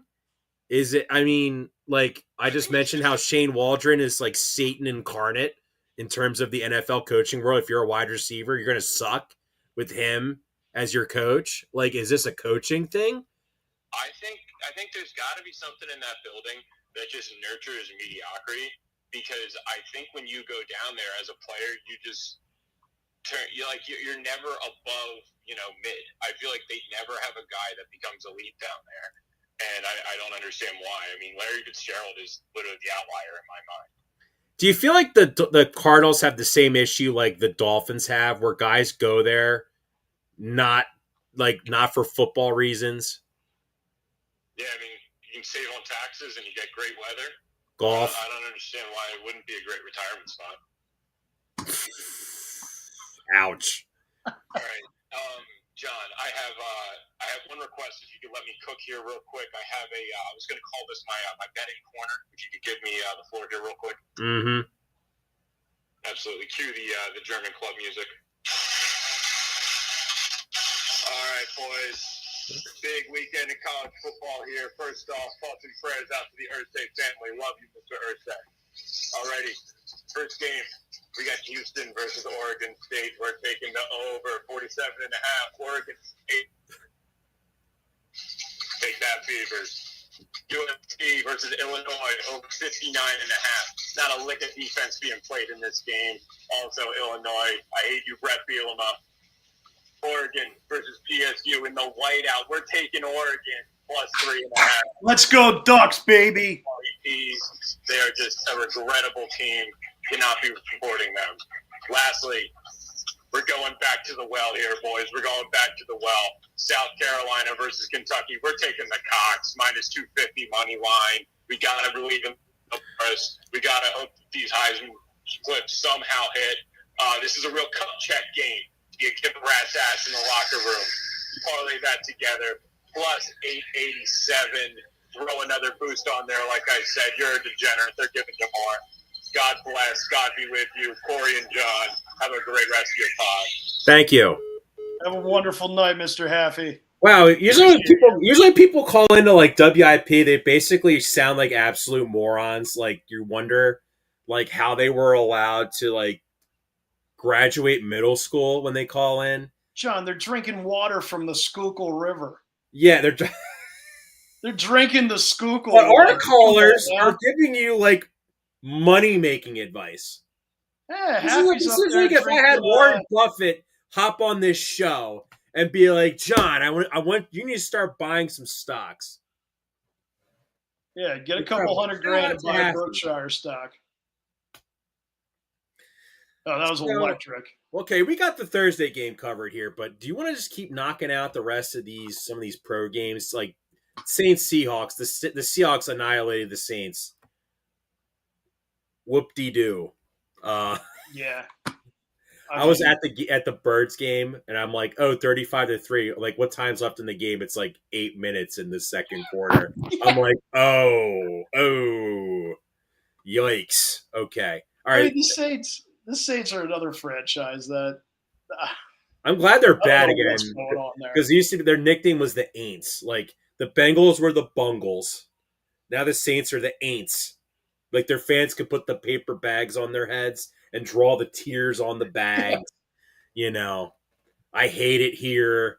They're just trash, dude. I don't know, man. Kellen Moore, he asked for like a 6-year contract. It's like, if you're gonna fire me, at least you're gonna pay me for like 3 years. Right. If you want me to coach your team, you can't just bail on me right away. I mean, Happy just talked up the cards. The Seahawks. I mean, I think the Seahawks are like a solid team. I just don't have any faith in Sam Darnold. No, not at all. Eventually the wheels will fall off, but I mean, they're a solid team. They're put together well. Charbonnet's back this week, I think, right? Yes. So they've got their own two-headed monster rolling again. I think they'll be fine. I mean, as I said, that -1.5 is crazy talk. I know they're both 2-1. I don't see any world in where the Cardinals beat the Seahawks this week. Darnold has to. I think if Darnold, I think the Cardinals have a good defense. I just think that. I mean, Mitsubishi Marv. Wow, man. Oh, Mitsubishi Marv, baby. Man, dude, that's brutal. When I saw him almost in tears, John, like, it honestly kind of pissed me off because I'm sitting there and I'm like, dude, you got one job: catch the ball.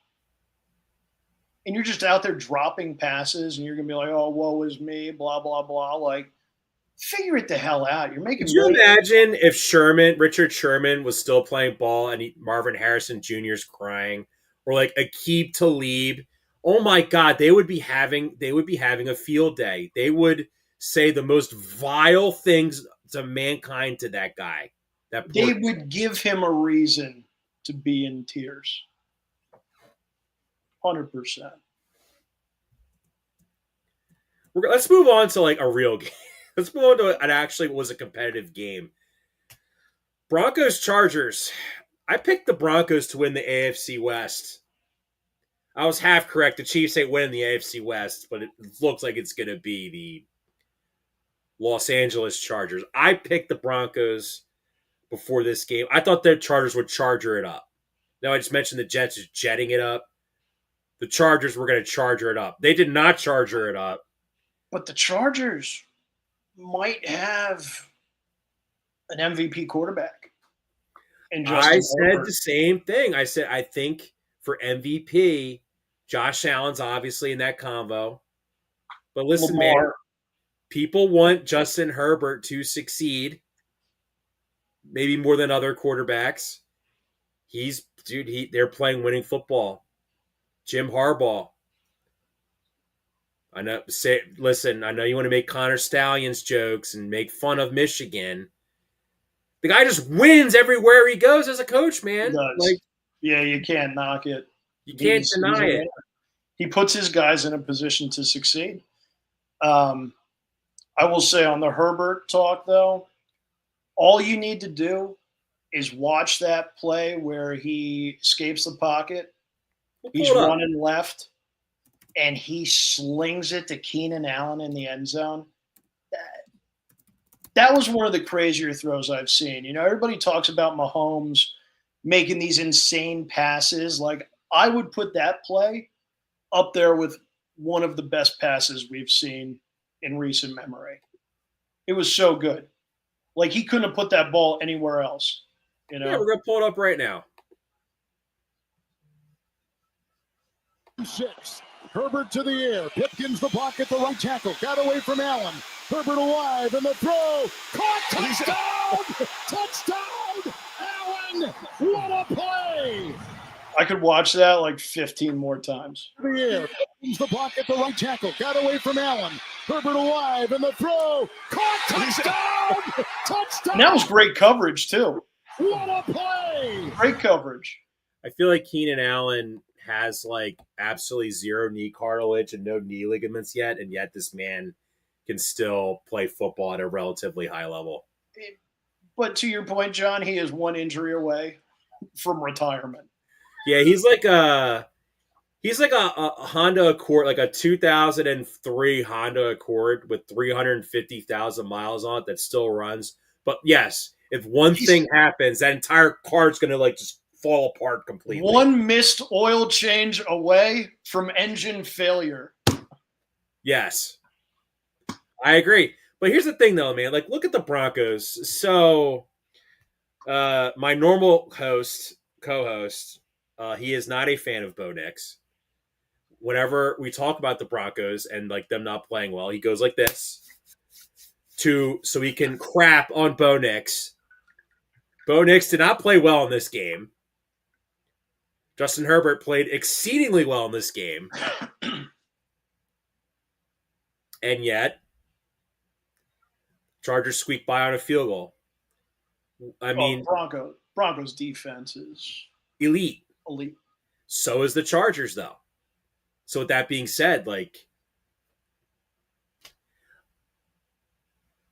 are the Chargers the team to beat in the AFC? They have the defense. They have weapons. I mean, you look at the Bills, though, bro. Like, that Bills defense, like, isn't that good, in my opinion. No, they're definitely. And Sean McDermott. I mean, Sean McDermott's. What's Sean McDermott's claim to fame? Using 9/11 to motivate his players. Like, Jim Harbaugh is a way better coach than easily. Sean McDermott. Easily. Like, the only thing you could make the claim would be this: if the Chargers have to go into Buffalo in like January to win a game, you know, right. They're a warm weather team, you know, can they do it? I don't know. I don't know. I'd say that's always the biggest question when you get to the postseason. You're going to Buffalo, right? Mm-hmm. You could get up there. There could be 3 feet of snow on the ground.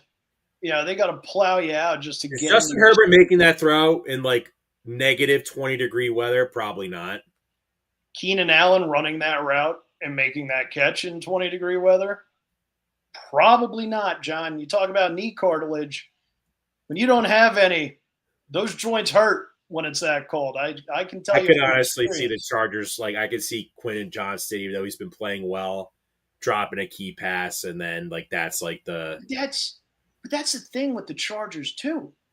They have Ladd McConkey, and at this point, he's like their third receiver. You know, it's Keenan Allen, a lot of Quentin Johnston, and then you just sprinkle Ladd McConkey in there. But that also speaks to why I think Herbert is up for an MVP campaign. You know, he can dish the rock. He's making they spread it around. And now Omarion Hampton is now the every down back with the Chargers. And he looked good against Denver. Sour taste in my mouth there, John. I traded him away in fantasy to one of our friends, Mr. ZK. So good for him. Good. Yes. Well, you know, you're a very generous man, Corey. I mean, what can we say? I'm a giver. So, yeah, The Broncos are like 1-2, but I think they're a great one. I think they will bounce back. They're the best 1-2 team I agree. out there currently. But they got to play the Eagles in 2 weeks. I'm telling you though, that defense scares me. PS2, Absolutely Patrick scares me. Surtain.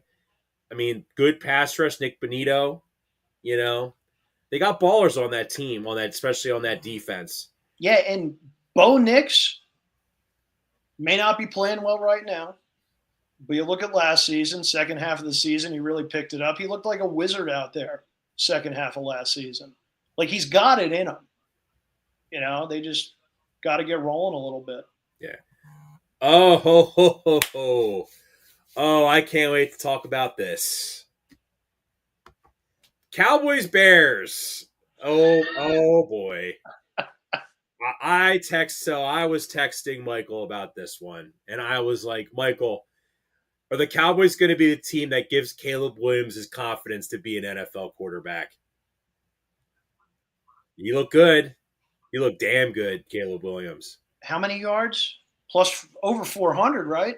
He had like 250 yards passing in the first half. 250, right. No, he looked great. Dude, some of their 249 in the first half. Dude, the Bears, that was the best I've seen the Bears offense look in like years. Yeah, it actually looked like a well-oiled machine. However, I don't want to be negative. That Cowboys defense. Horrible. Did you see that one touchdown in the end zone where they just left a guy standing right by the goalpost?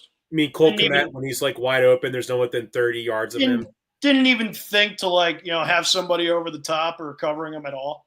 It looked like they were running man, and then someone just forgot to cover Cole Kmet. Yeah, just lost him. Absolutely lost him.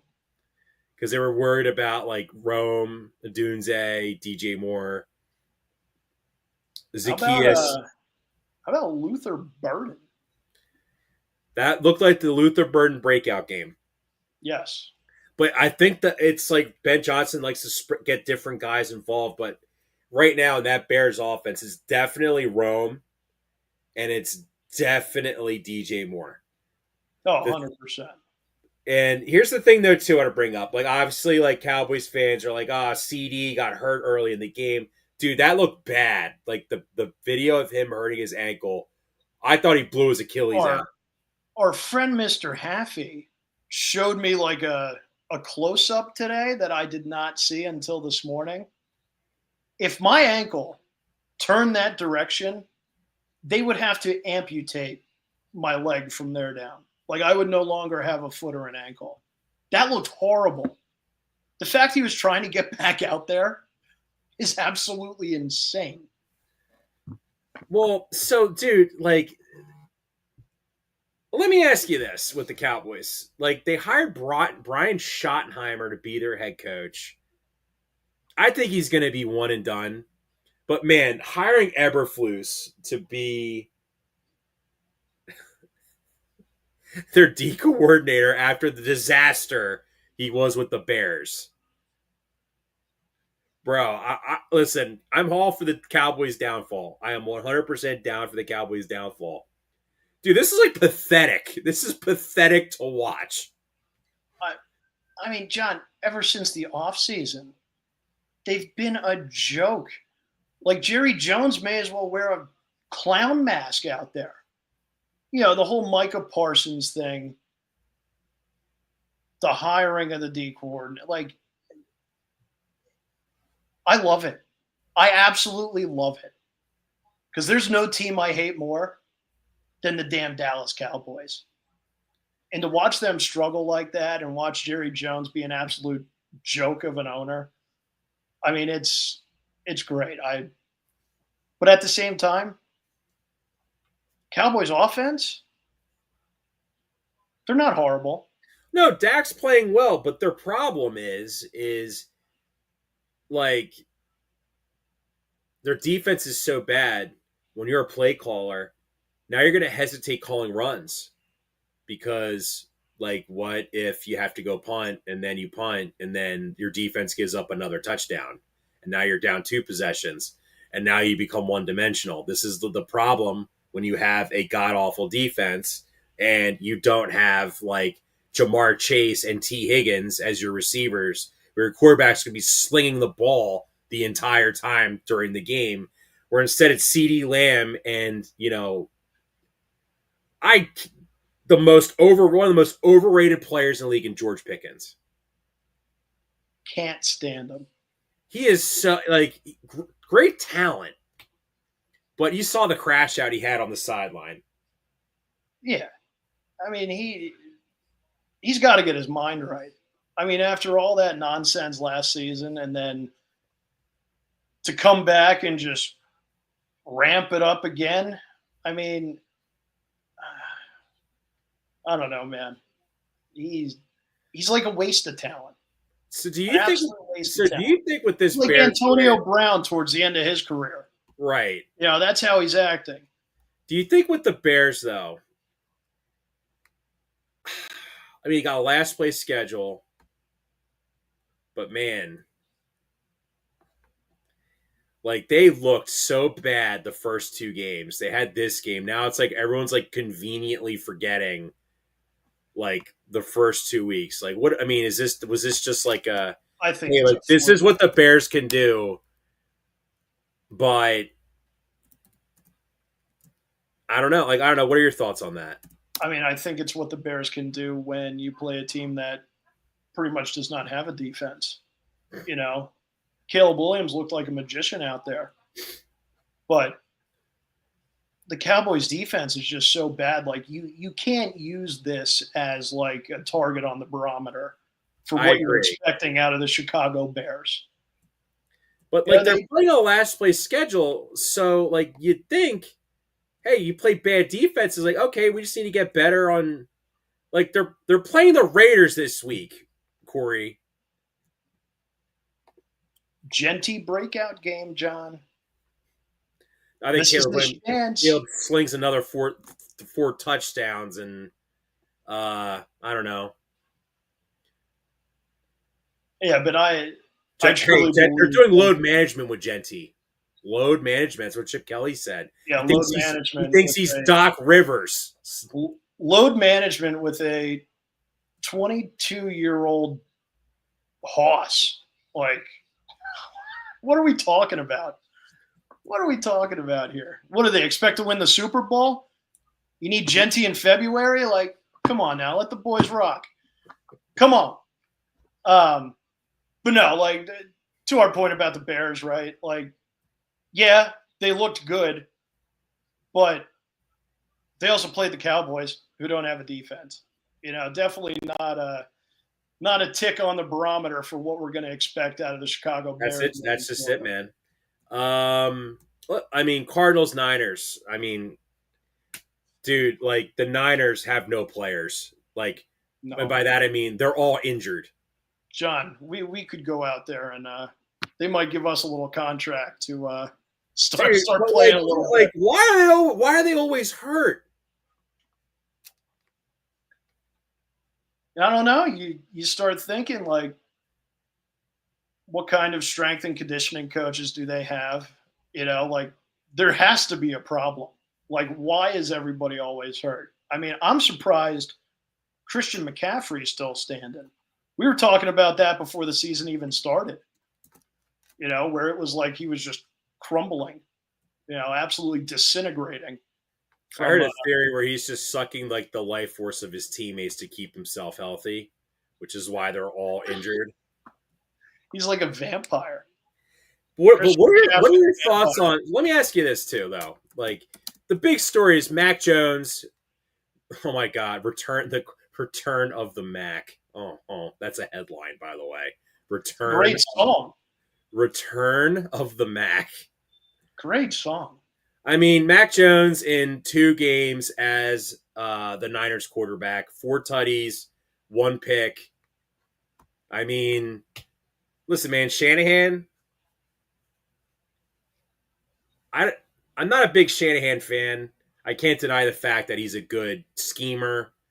And like he wins games, and he's winning games despite half his team on the injured list, on the injured reserve. But like, I mean,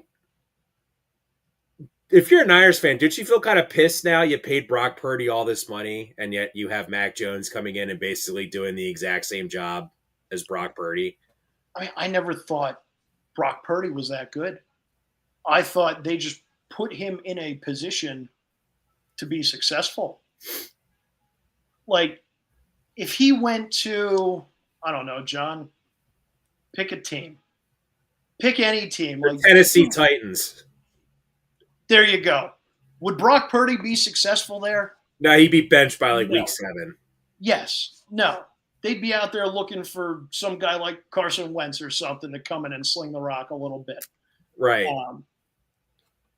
I mean, dude, like, do you think maybe like a team next year that needs a quarterback, instead of drafting one in the first round, might be like, ooh, Mac Jones didn't look that bad with the Niners, like maybe like he's turned his career around. Someone's going to give him a shot. Someone will give him a shot, because I mean he has experience, right? And he's not going to be that expensive if you're grabbing him. Yeah, I think anybody out there looking for a quarterback would pick him up. I mean, I agree. So like look at the Vikings.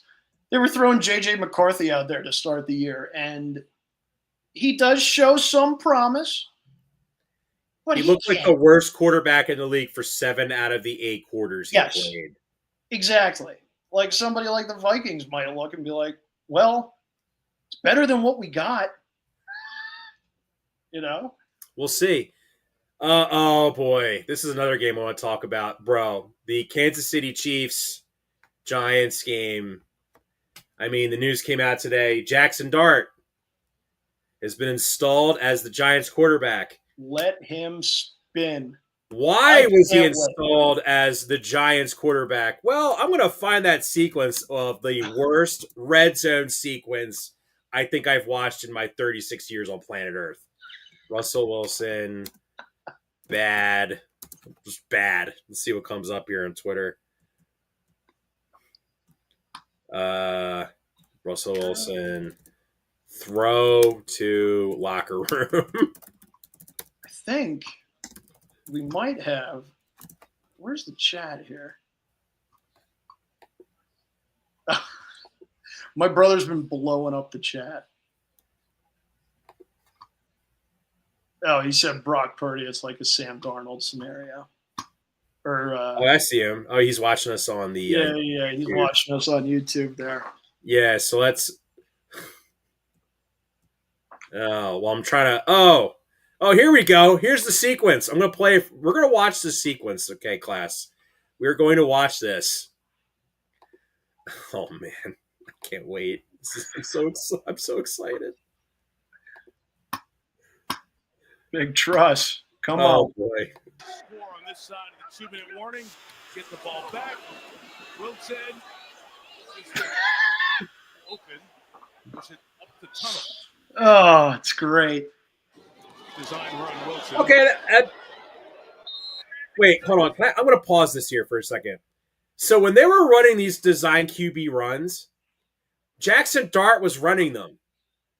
On that sequence, they had Russ run it. Why? That's bad coaching. Anyway, I'll continue. 3rd and goal. Just putting it up for grabs. I mean, there was not much he could have done 4th there. and goal. Wilson. Oh. Chiefs ball.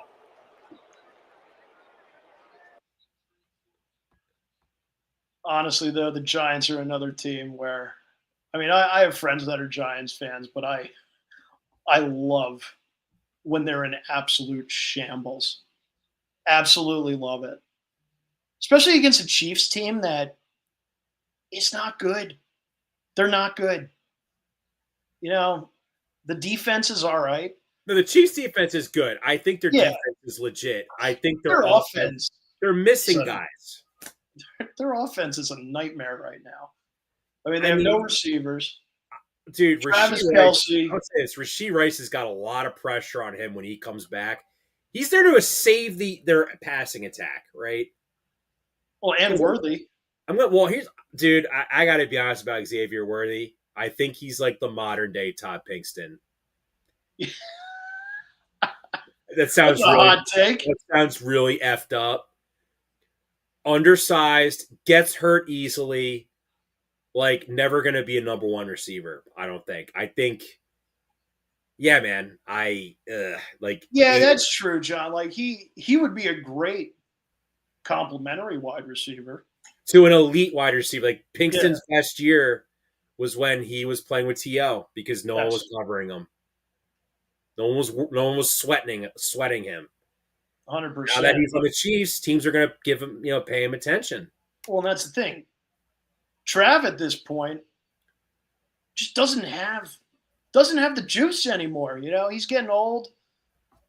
Did you see Trav getting at it with Andy Reid? I did. Yeah, that's not something we haven't seen before, though. Andy just didn't tolerate it because he's probably just sick of his crap. I mean, I think Andy's finally sick of all the semantics that come with the Kelce brand at this point, and I don't blame him. Mr. Pfizer, I'm not the biggest fan of him. Well, I think Andy Reid's definitely the type of dude because you saw it with T.O. I don't care what you're doing off the field. You better show up on Sunday or else we're going to have problems. Like he did the big ball celebration and then 2 plays later drops a pass in the end zone, gets picked off. Then he screams on the sideline, I'm sick of this bleep. He's going off. Like, you just see that and you're like, dude, what the hell are you doing? Yeah. And then you go on your podcast, you're like, oh man, I just take full responsibility. And it's like you didn't do it on the sideline when we're losing, Right, like you want to do it in like the public eye. I don't agree with any of that. It's like Rosenthal when he shoved the cameraman down for the Brewers or bumped into him, and then he gave him the death stare. And then later on, he's like, yeah, I'm really sorry. That wasn't me. It's like, dude, everyone, no. Like, no, man. So, I mean, I don't know, man. The Chiefs got to play the Ravens. That's actually a great transition. We're going to, second to last game, last night's game, Lions-Ravens, bro. Were you surprised by the result? I honestly thought the Ravens were going to win that game. And they had a couple of chances too. But I also think the Lions are an absolute juggernaut of a team. Whether it's a hot take or not, offense. I mean, between Jahmyr Gibbs, Sam Laporta, David Montgomery, Amon-Ra, who else they got? What's his name? Javonte Williams or Jameson Williams. Jameson Williams. Like, they've got a high-powered offense. Jared Goff slinging the rock. He looks great. Jared Goff looks great when nothing breaks down on the play and he just stands in the pocket. Yes. But when the play breaks down, he gets in trouble. Well, once again, it's kind of like Aaron Rodgers, right? Like, he's not as limber as he used to be, but he can still throw a nice ball. I do think, though, the Lions, they played a depleted Bears defense last week. Just hung 52, right? They opened up the season against the Packers, loaded defense. They struggled. Last night, the Ravens defense, though, they're missing God, I forget his name. It's like he's maybe like their best player on defense, right? Which you're like, John, how could you forget his name? Ravens injuries. Sorry, just bear with me here.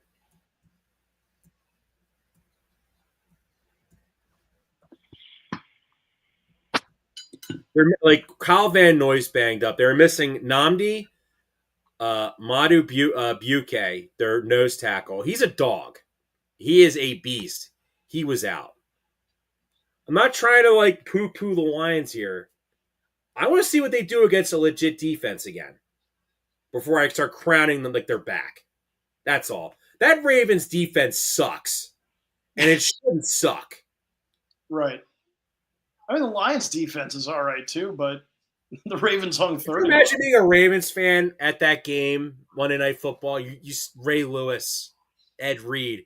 You're getting carved up. Lamar's on the sideline looking like, what the hell is going on? Yeah, how many times did he get hit?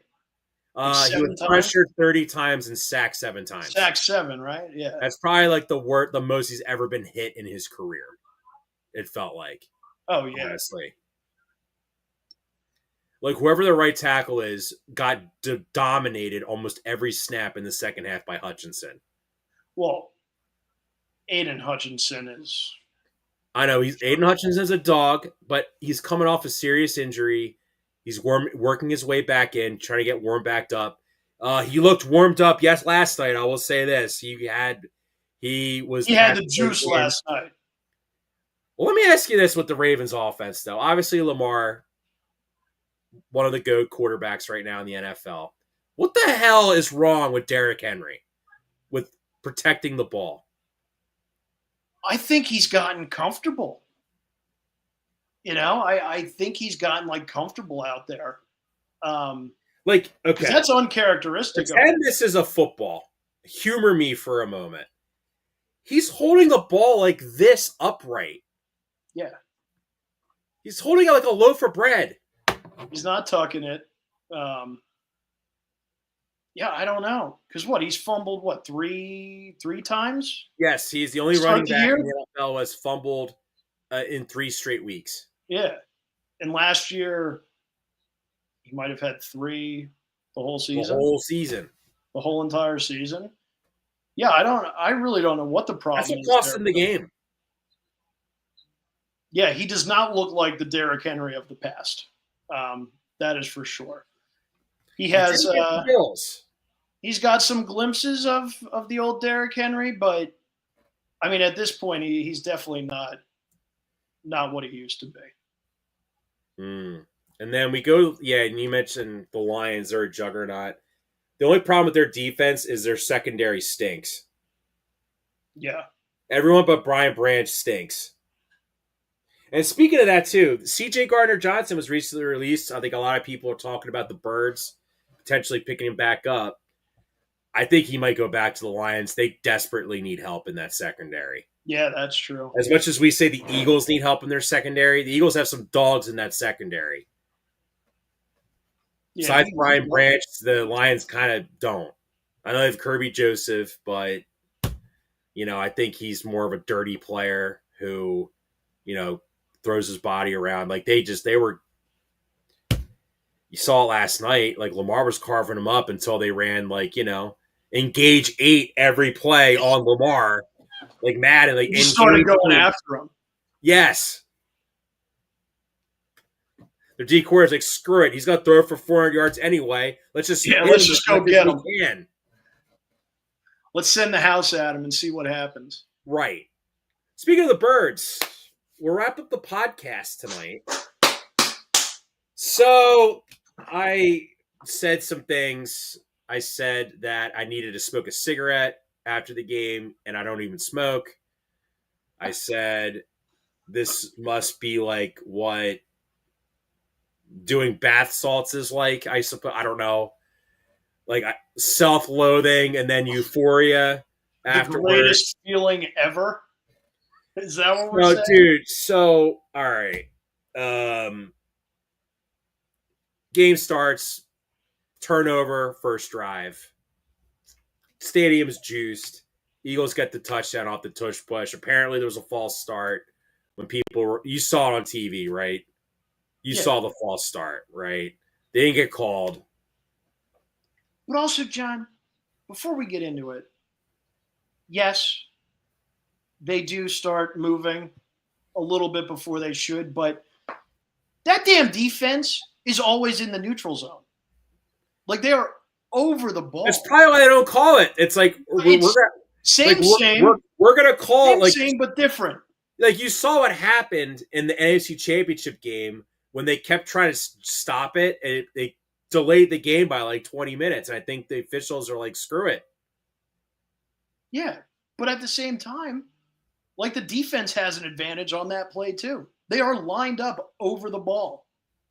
It's I don't know, but yes, carry on, sir. So, and then turns out on that fourth down tush push, Lane Johnson got a stinger. And then kind of started going off the rails.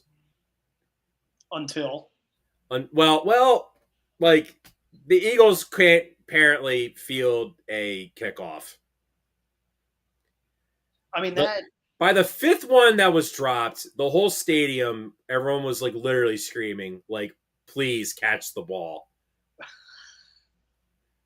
Were the fans down at the link pissed, or were they just like laughing at that point? At that point, we were laughing. Like, I was thinking, like, my God, let's hope they turn it over on downs potentially, so we don't have to do a kickoff or get a turnover. Well, that's what ended up happening because the Rams only scored 7 points in the second half. Yeah, Birds came out firing. So they got up 19-7, but it felt way more. And my sicko brain was like, the Rams are kind of letting the Eagles hang around. I said they could just come back strong in the second half. They could win this game. Then Hurts gets lit up. They recover a fumble. Kyron Williams touchdown. I texted my buddy. I said, this game feels over. I said, I just don't want to leave this game unless we can get one good offensive drive together, at least something to take into Tampa. And then they took out Pryor, who was getting lit up by Byron Young the entire game, and Jared Verse. Put in Fred Johnson, baby. Fred Johnson saved the day. Yes. He was like the most valuable player that Fred day. Johnson looked like Walter Jones compared to Matt Pryor when he came. It was like night and day. So great for Fred Johnson. Good for him. Jaguars didn't think he was good enough to be one of their starting tackles. He came in to save the Eagle. Maybe he should be a starting tackle somewhere in the NFL. He deserves it. Yeah, then the Eagles start. So just to give you a heads up, when AJ Brown caught that, like it wasn't like the long pass. The play before that, they picked up a first down with AJ, and I started sarcastically clapping, like, "Yeah, finally!" Typical Birds fan, John. No hope. Where it was just being sarcastic. I turned to my cousin, who would constantly complain for years about the Eagles not running the ball. I literally turned to him like, "You've got your wish. They're running the ball every play, and it's boring and it's awful." I said, "I hope you're happy." People were chanting, "Throw the ball" at an Eagles game. I mean, that's one of those things though, where they say you run the ball to open up the pass, right? But in those cases, you got to throw the ball to open up the run. Like if they're going to load the box, don't run the ball. Throw it over the top. Running the ball up the middle. Get the roof off guys. Like you should spread the ball outside. Like do you see the one? Like Barkley's biggest run was on like the second drive they had, like the second or third drive in the second half, where they're all cramming the box again. Even though AJ Brown and Devontae were cooking them. Again, loading the box because they don't want Saquon running for 255 yards on them again. Again. Runs around the whole defense, picks up like 15 yards. That's all. I will say this, man. Jalen Hurts, whenever Jalen Hurts gets a ton of crap from the national media, it just feels like he just does something that makes you go, okay, he's a really good quarterback. Well, I think half the problem was Patullo and the plays he was calling in the first half. I truly think, like, there's videos online of Hurts like yelling at him and the coordinators, but I truly believe like Jalen Hurts started influencing the plays they were calling, and they just one thing I noticed in the first half was that Jalen Hurts wasn't changing the plays at the line or doing checks or the most famous guy doing this was Peyton Manning. Omaha, Yeah. Yep. changing the play, making adjustments, changing routes. He wasn't. I think Jalen Hurts wasn't doing that because I don't think they wanted to call a conservative game plan. I think Sirianni did. I think Jalen Hurts we need to score points. This ain't working. We need to do something to change it up. We can't play to not lose anymore. Well, I think they're scared of turning the ball over. But with the talent and receivers that you have, Dallas Goedert at tight end, Barkley in the backfield, you got to put the guys in a position to go make some of those, highlight real plays. And you can't be that conservative, especially against a team like the Rams who, they're pretty good. They're going to put up points. And, you can't just rely on your defense to keep you in the game. Let me ask you this. So, the defense, even though it didn't look like it on the score sheet, they got hung out to dry so much that game. They hung in there as best as they could. Do you think that – I'm going to ask you this. Jalen Carter, is he out of shape? What's going on with Jalen Carter right now? I definitely don't think he's playing at his peak right now. I don't know if, the whole Spitgate is playing into that at all. It could just be something mental where I don't think it's truly physical, right? When I say he doesn't look in shape, he had an injury in training camp that cost him most of camp. Right. When you have an injury like that, you can't stay in shape. You might need another couple weeks to get ramped up, right?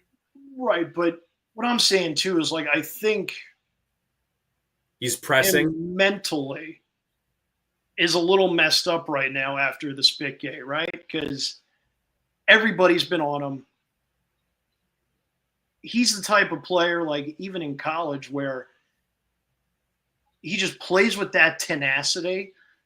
And I'm wondering if people in the front office, coaches and things like that were like, hey, you're a leader. You need to be a leader. We need you on the field. We can't have you making these stupid mistakes, for lack of a better term. And I don't know. Yeah, it's probably physical too, but I do think there's a mental aspect to him not giving it his all. He's not playing with all that fire behind him. But there are stints of it. He blocked that one field goal. He helped block the last one. I don't know. I think it's going to be a couple more games till we really see the full Jalen Carter again. Okay. Now, last thing we're talking about the Birds game. Block field goals. I never seen the Eagles block two field goals in a game. I don't think I've ever seen that happen.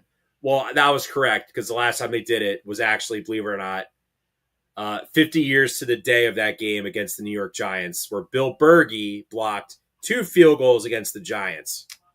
Oh, wow. Yes. And this will be our last video clip for the night. I want this is an angle. This is actually right near where Max sits at Eagles games, by the way, is here. This corner of the end zone.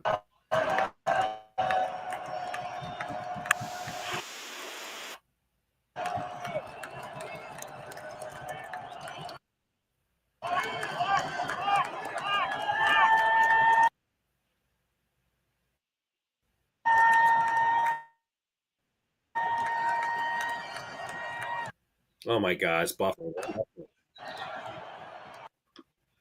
Come on, man. All right, that was disappointing. We'll find a better one. Yeah, this one. Joshua Carty has it blocked again. This time, Jordan Davis. Look at that guy, big John. man looks for the icing on what? Eagles hang on. They're right here. They just run over the interior left side of the Rams field goal unit. And tell you what, I'm not sure what's more impressive, his ability to get in there and block the kick or how fast he just ran with the ball. But he wouldn't have run that fast last year or the year before. He dropped a bunch of weight, said he feels. So one thing I noticed before that, obviously that blocked field goal, that I thought was like, I kind of triggered where I thought that something was going to happen on that field goal. Stafford throws a pass to Devontae Adams in the end zone. It's broken up by Ja'Cory Bennett. And I'm like, why are you trying to go for a risk throwing a pick, going for the end zone, when all you need is like a 40-some odd like field goal?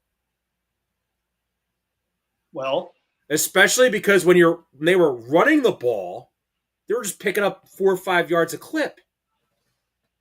They had no faith in that kicker. They had no faith in Josh Carty because I think he kicks the ball low. Last year, I forget who it might have been the Cardinals or the Seahawks. They played. He had a field goal blocked. His trajectory is low. Yeah, it's like a line drive. He kicks like line drives. The Eagles knew that, and he saw that on the play. Like Jordan Davis is a big guy. He could jump high. But, dude, he blocked that from the line of scrimmage. He didn't break through the line. Right. I mean, they also did it earlier in the game when Jalen Carter got his paw up there and blocked one. Right. Like, they knew in the back of their mind that if they went to kick that field goal, there was a damn good chance it was getting blocked again. And if you saw, like, the field goal, like, that showed all these angles of it, they said that Carty would have missed wide left anyway. Oh, really? I didn't see that. But did you see the long snapper? He snapped the ball and looked like he was lost. He's out there. He snaps the ball. He steps up and just like. Well, no, you want to know why he did that? The rule is on a field goal, when unless the long snapper engages in a block, you can't touch him for 1 full second. That's what happened in the Denver Colt game. Well, that 1 second. Denver guy touches the long snapper, gets called for a penalty, 15-yard penalty. He was fishing for that penalty. That's what he's coached to do. Yeah, and I will just say, Jordan Davis, to their point in the video, last year, there is no shot he takes that ball to the house. You know, and you talk about Jalen Carter and, like, his physical aspects, like, that's like a night and day difference. Like, coming into the season, did you ever expect to see that from Jordan Davis? Well, no. Well, Jordan Davis, I thought the biggest play Jordan Davis had was in the second half when Stafford was trying to run for a first down on third down, and Jordan Davis chases him down from the other side of the field. Yeah. I never thought I'd see anything like that out of him. He did that against Josh Allen. I mean, he's a great talent. It's just putting it all together. He's been so far, like, if you're getting like a most improved player award, like, it's easily him. Yeah, definitely. Over the first 3 games, yeah, I'd 100% say you're accurate there. Right. And I just love watching him play. You know, I loved watching him when he was 30, 35 pounds heavier. And, you know, just watching him unlock that next gear. I'm just glad that, you know, he's starting to ball out because, like, people are talking about, we could have Kyle Hamilton instead of Jordan Davis. We could have had Earl Thomas instead of Brandon Graham. Another fighting Irish representative there. Yes, Kyle Mr. Hamilton. Oh, it's good. But, yeah, man. Well, that's it for the show tonight. Great show. Thank you for filling in, Corey. Appreciate your help. I hope you had a fun time. This was a fun time tonight, John. I appreciate it. Isn't this fun? Let me back anytime you need, all right? I will. Thank you, my friend. I appreciate it. Thank you again for tuning, everybody. Enjoy the rest of your night. We are part of the Fired Up Sports Network of shows. Please check out other Fired Up Sports Network podcasts like the TheP-LotPod, Water Cooler Talk, Bell Smashers, Philly Sports Love and Pain, Drunk on Broad, Beer Battered Sports, and the Fired Up Sports Show. which are available on all major podcasting hosting sites and social media. Also, check out Mark Ramos' Roundup on firedupsports.com, which breaks down the happenings going on with all your